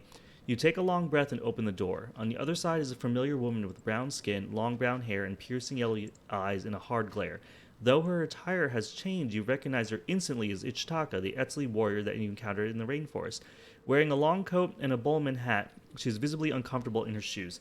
Her jaw is set in anger. You are about to raise your weapon in defense when she lets out a heavy sigh and walks slowly over the threshold of your home, shutting your front door behind her. Whatever you did, you have to reverse it, she intones darkly, or we will all cease to exist. The story continues in Scenario 3, Threads of Fate. Oh. Okay. I guess that's it. There was so much. There was other expedition ends. There was like 5 different versions that could have went there. I have no idea what. There was only 2 choices. I don't get it. Yeah, I'm interested to see how a couple of things play out in this regard. With this ending. I mean, it's knowing what I know. I'm interested to see if I get a. Oh God, what's the company who always gives you the illusion of something different happening, but it isn't? They did the zombie game. My mind. They always tell those super engaging stories, and they put these important choices, but you should never play them again because your illusion about your choice mattering doesn't matter. What was the name of it? They did like Game of Thrones. They did Walking Dead. Oh my God! What is this? Company. Oh my God! I'm sorry. I can't remember. I'll figure it out for you. It was the company goes and they made a bunch of different. Telltale. Yeah, Telltale Games. So Telltale Games always do these things. They'll release these episodic games, and all the Telltale games like have these like big choices that seem like really sweeping, but the joke is never play them a second time because you'll find out your choice didn't really matter. So about to find out for Telltale. That's I don't know. I mean, what I can say about Arkham is what it does is it does end up changing the story oftentimes, and it does end up like impacting certain things. And I'm interested to see how this matters because I don't ever remember earning Alejandro's trust. Oh, okay. Can't wait. All right, man. Well, we didn't die. Dude, we not only didn't we die, but we didn't take trauma. We didn't get poisoned, which is huge. And we didn't really get a whole lot of XP. You got 4. I banked 1 from last time, so I have 5 going into the next mission. So 5 XP. I'm gonna have to figure out what I'm gonna do I think it's time for, Messed up Snake, what was that? like Snake Mom. We messed up Snake Mom Dude, real we bad. messed up Snake So Mom we pretty got like a third bad. of So health. another 13 damage, and Snake Mom is going down, and then adding 5 Dude, vengeance as she goes down. that that last pull of that token for my Azure Flame, it was like the difference between us winning or losing. Because if that had missed, that the snake would have retaliated on Yeah, me, and then actually you swung at it twice, and if either of yours had missed, that would have killed me. So that was like yeah, it was pretty dangerous. it came real close to losing, like really close to losing that. Yeah. Um, but I think handling the Snake Mom like we did was the right I think choice. you Like were it was right. Like, really just like, don't waste time. We need to get this thing out of here. Like, yeah. um, It's so yeah, so dangerous. dangerous. It hits for 2 and 2. It's really bad. I mean, that was a crazy mission. Half our time was spent in that one damn location where you were entombed and then I was entombed. And then it felt like we were just like turn after turn after turn. It was like Groundhog Day. It's like we are still here. We're not advancing the game. We can't even explore. We can't even get clues. But it actually turned out okay.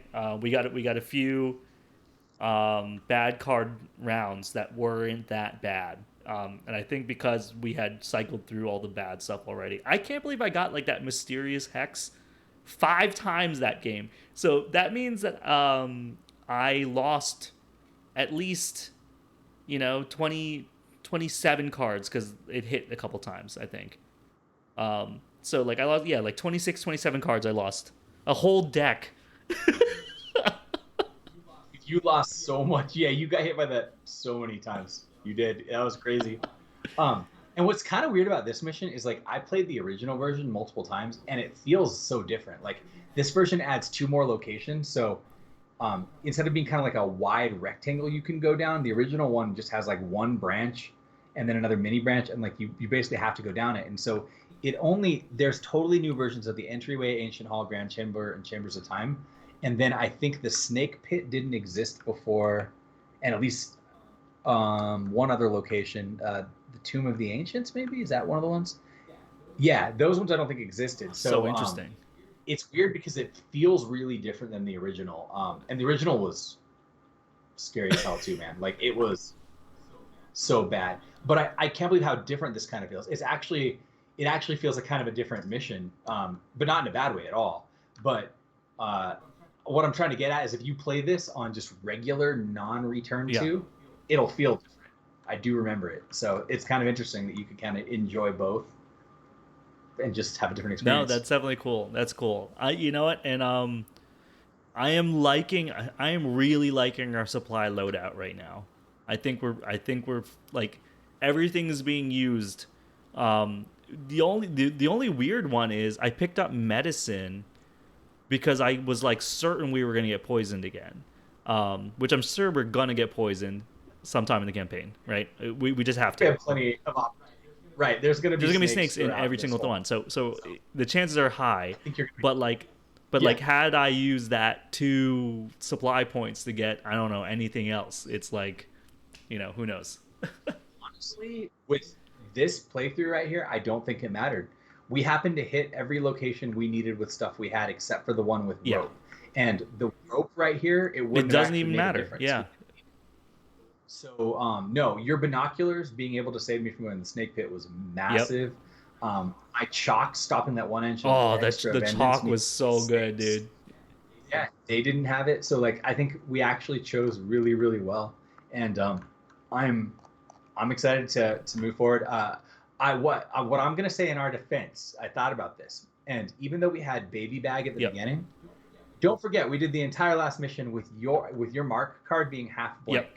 You didn't draw any cards the first Yep. mission, so maybe we call that a trade-off. Yes. But I mean I do want to say it's not like we created the baby bag, right, and played with it. No, Like I don't the know how it bag happened. auto spawned and we used it. And so like this version of the mod that we're using is the same as the last time we played the campaign.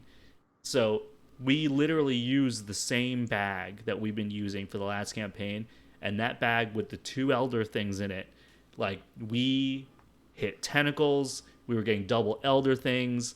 Like it felt bad last time, and it was the same bag. So I would not really consider it a baby bag. It was actually kind of a savage bag for us last time. Well, and what I'm wondering if could have happened here. So there's a couple things to keep in mind. One, the bag is now correct. It's at 19 tokens. I added the second tablet that needed to be added in the interlude.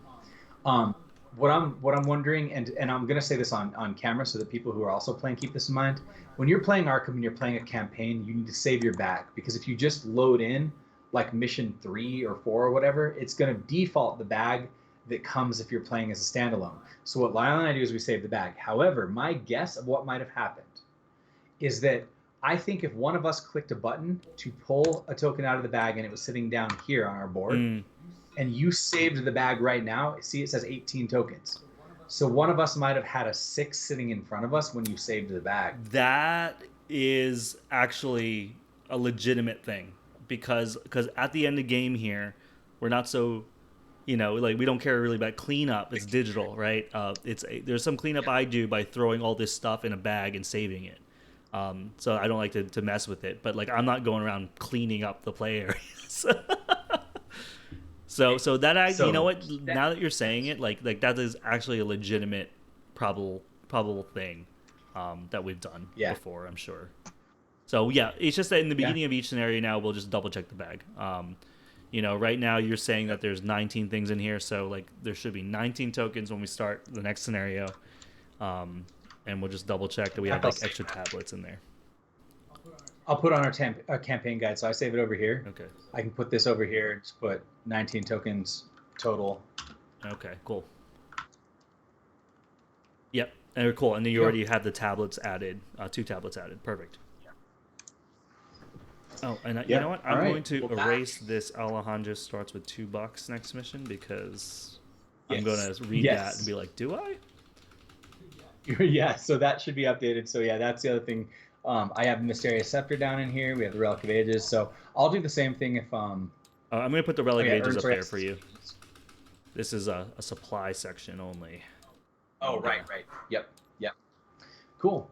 Well, right on, guys. Thanks for sticking it out with us and being patient. And whoever said earlier that comment about Vicious Blow not hitting for 1 extra, I don't think I've ever paid attention to that. I think I've always just read Vicious Blow does an extra damage, and I've never actually read the if successful part, so that way it doesn't hurt your ally. So I think that was Devin in chat. So I want to say, like big crit no for that, because we were totally just going to give you the damage. We totally gave you the damage. No, and that's what's interesting is like when you play a card game enough, you just kind of know what a card does and you stop reading it. Yeah.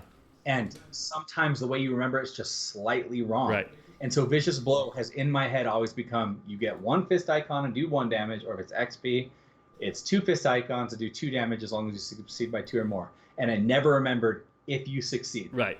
We've always just hit each other for extra, like to my memory. So that's a great thing to now incorporate into my knowledge.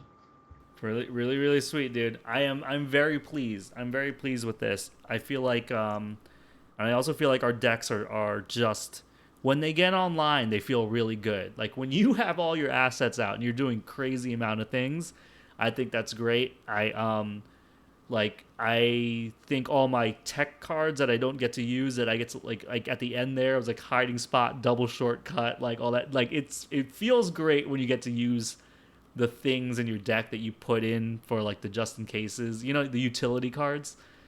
It always feels extra good when you get to use them instead of just pitch them, because it's like I know I'm going to use the guns, I know I'm going to use the blades, I know I'm going to use my dogs, right? But it's like the other cards that you're like, maybe I should put this in. It's just like, but when I'm using them, it's just like that's why it's in here, because it feels really good. Exactly. I think with the 5 XP, I'm gonna have to do some thinking about what I'm gonna do with that. I have a few ideas. There's like a couple I've got worses I was thinking about throwing in, but I don't know if it's a time for that. I do want to think about lesson learns as well if we think you want me to scoop more clue. But if not, my priority should probably be, at this stage of the game, doing some weapon upgrades so that I can do more damage faster. or pump upgrades to get more fists. I'm not sure. I'm not sure what would be most impactful. Yeah, we'll talk that out some. And if you guys have any comments, let us know. Like I kind of have an idea of some stuff I want to do, mostly because I've played a lot of Patrice. Yep. So So you'll have the 4 know. XP plus the 2 from Arcane Research. So yeah. So I'm probably gonna the Robe and Knight was good. The card that's been MVP in Alice, that I don't know how powerful it's going to be here, but the card Alter Fate has been MVP in Alice in Wonderland. I have two copies of 3XP Alter Fate, and it has been just so sick. Oh, okay. Because I didn't realize you could play the card from anywhere on the board. I can clear any treachery card that's sitting on any player in any player's threat area or on any non-elite enemy. Oh, that's right. Location. I was looking at this card later, and the fully upgraded version is fast as well, right? Yeah, I think they're both fast, but one of them is any player window. The other's only on your turn. Oh, maybe? yeah. That is fast in any player window. Yeah. Yeah, so it's bananagrams, dude, and I can't wait. I wanna pull those in. So we're gonna decide how soon, because they're based the 1 XP ones are 3 costs. They're not as good. The other versions though are only 1 XP. So basically, it's gonna. I'm upset. I want to pull them. Yeah. I mean, if you had them, we would have gotten rid of a tube like in 2 seconds. It would have been so easy. Yeah, that's where I'm gonna have to try to remember how much of that is in this campaign. But the truth is it's in almost every campaign. So we'll keep taking a look. But yeah, we'll talk more about your deck, and if anyone has any comments, drop them for us. But otherwise, it's been fun, guys. Yeah, it's been great. So I think that's it. We've come to the end of the night. I feel really good about that. I feel really good about the timing on this. It was a slog in the middle, but really ramped up fast at the end there. Once we got past Act 1, it was like boom, Act 2, Act 3. It was like, okay, that felt really great. So I'm excited. Now all the knowledge I have gained in Forgotten Age is gone. We are completely doing blind runs again. We are no longer playing repeat missions. We are full on into this campaign, and I feel really good about it. So, yeah, I feel great.